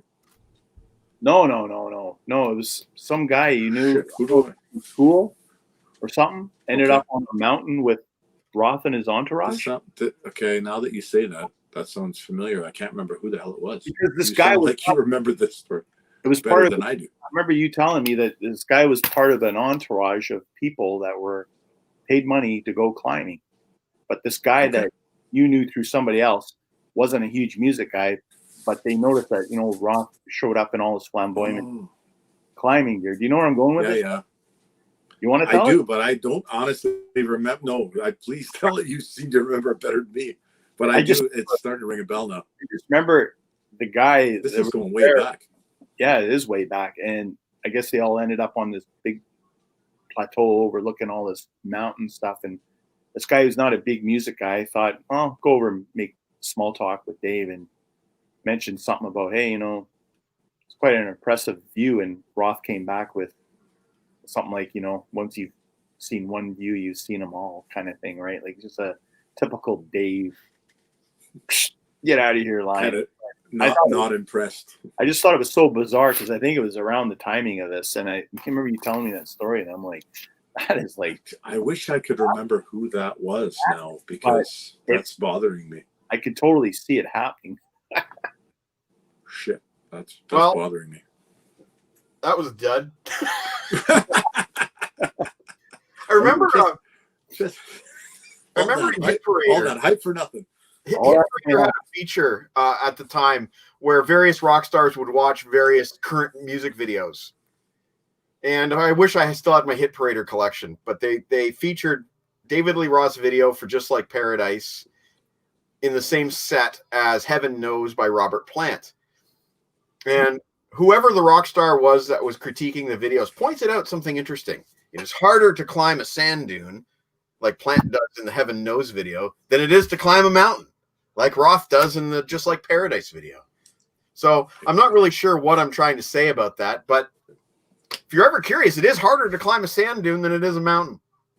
That's an interesting comparison. I follow. I think Both I those wasn't really going anywhere with that. Well, you kind of were, because both those albums came out in '88, and Yes. both those albums are very technically produced. Yes, but Plant was already going in that direction. True, but Right. you're to listen to them back to back. Yeah. Pretty familiar production sounding. Yeah. Well, like T-Bone was saying earlier, this album has a sound of that period. It sounds like 1987, 88. It doesn't sound like 1989, because by 89, a lot of that programming stuff was out. And Bad English was in. They were. They were. If you would have just waited till '89, he could have been in Bad English. And then you wouldn't be able to make so much fun of me. There's a band that imploded, right? Like, they made a second album and they were already broken up by the time it was out. Oh basically. my God. The best was they called it Backlash. Yeah. I thought that was fantastic. Well, it was prophetic, I guess. There's a few album titles like that. Like Down for the Count is one. Like, when they came up with that album title, I don't think they realized that it was going to bomb. How about Condition Critical by Quiet Riot? Like, that album title. Here's one you might not know. Pull by Winger. No, I don't know. Skeet shooting. Okay. As if you threw the record in the air and then said, pull! Yeah. Because that's what you say when you're skeet shooting. Pull! So was that the name of the album after the one that had like 17 on it then? No, they She's only did 17 or whatever? Winger, and then they did In the Heart of the Young, which also had some hits on it, but it was definitely the downward trajectory. And then Pull was the album that came out in the grunge era after Beavis and Butthead had already slaughtered that band on TV. So they basically said, fuck, why are we releasing an album? We may as well fucking pull. And that's what that album title means. They knew the record was doomed. They knew it. One thing I thought about Skyscraper when listening to it is, what do you guys think if he would have actually released Little Ain't Enough at the time of Skyscraper instead of Skyscraper? Would Little Ain't Enough have done better? Because Little Ain't Enough feels like it was meant to be released a few years earlier. No, and I'll tell you why I think that. Go ahead. Why I think that. First of all, Little Ain't Enough has too much filler. It's 12 tracks and it should have been maybe 9. Mm-hmm. Also, and this is no slight against the guitar player, but Jason Becker was not Steve Vai. And I think in 1988, you still needed that guitar player that was going to rip your skull right from your head. I think, my opinion. Yeah. Jason Becker just isn't that kind of player. He's not a rip your skull from your head kind of player, but Vai really is. And I think in 88, that still mattered a lot. Okay. Also, Just Like Paradise was massive. And I don't think Little Ain't Enough had anything that had the same potential for airplay. The biggest hit on that album was the title track, which is a great rocker. Yeah. But it was not a big hit though. Sensible Shoes didn't have much of an impact as a second single, and it wasn't really, you couldn't market it as a ballad, you know. Whereas this thing, it had ballads on it. Mm-hmm. Damn good. So, in my opinion, no, I think Skyscraper was the right album to release in 88, but Little Ain't Enough was too little too late. If you released Little Ain't Enough in 1990 instead of 91, I think you might have seen something different happen with that album. Just ahead of grunge kind of thing. Exactly. I mean, look at the year 1990. Yeah. You had all these bands coming out with albums like Winger, and it was not as good an album as their debut. No. You had the odd band like the Scorpions that were coming back with big hits, but then you had other bands like Maiden who came out with something that disappointed people. And Metallica were about to come out with their next album come the next year. And that really, it re-leveled the playing field because you had to compete now with Metallica being heavy. And grunge came out at that exact same time, also picking up that heaviness value. And by that time, Roth simply, even if he did return to a Van Halen kind of style, it wasn't heavy enough for that time. No. Harrison Kopp disagrees with me that No Prayer for the Dying is a shit album, but Harrison Kopp is the contrarian. Rob thinks that Little Ain't Enough is a clone of Just Like Paradise. I am not sure that I agree with you. Maybe if it was produced more along those lines, maybe. Yeah. Lana points out, and she's got a good point here, that Adrenalized by Def Leppard came out in 92 and it did well. It did very well. And did quite well. Def Leppard were an anomaly. I mean, the album didn't do hysteria numbers, but they were an anomaly. They managed to continue cranking out hits into the grunge era, and so did Bon Jovi. Yeah. But there were very few bands. Look at Mr. Big. Look at Winger. Look at LA Guns. Look at any of those bands from that period. Tesla. Mm-hmm. You know, even if they put out great albums, they tanked after 91, with the odd exception like Def Leppard. That's true. Yeah, it was an odd time. It was an odd time. And we were talking about this the other day, but I think the first symptom of this being a problem for me when I realized that there was going to be some upheaval in rock was when Alice Cooper came out with that huge trash album, but he had a hard time selling concert tickets. Yeah. And it made you wonder why. Why is this guy got massive radio hits, but he's having a hard time selling out arenas? And I think it was the first sign that the ground was starting to give out when it came to rock. Yeah. Kiss had trouble selling out concerts big time in the late 80s. Oh, yeah. They had to go out with Winger and Slaughter and all these other bands that were pulling in younger crowds. Yeah. Rock was falling apart at the end of the 80s into the 90s. We weren't quite aware of it, but it was obvious by 91, 92 that things were never going to be the same again. And of course, the fallout, all these bands then losing their lead singers and all that. And Beak and I talked about that in the summertime. We did a great show on lead singer. Yeah, I saw that. Yeah, that was a good one. Yep. Yeah. Yeah. Man, that's true. Yeah, we didn't do bad. Fucking 3 hours, man. Pushing 3 hours. That's all right. Fucking 3 hours, and you've only had one beer. But I've had a scotch and a bourbon too, so I'm doing okay. You're holding it together better than Matt. I got another bubbly on the go here. There we go. I gotta dump my now flat 7-Up and get a fresh one. This was a blast, guys. Thank you very much. Troy, can we have you back on? Sure. I'd love to do that. Yeah. Absolutely.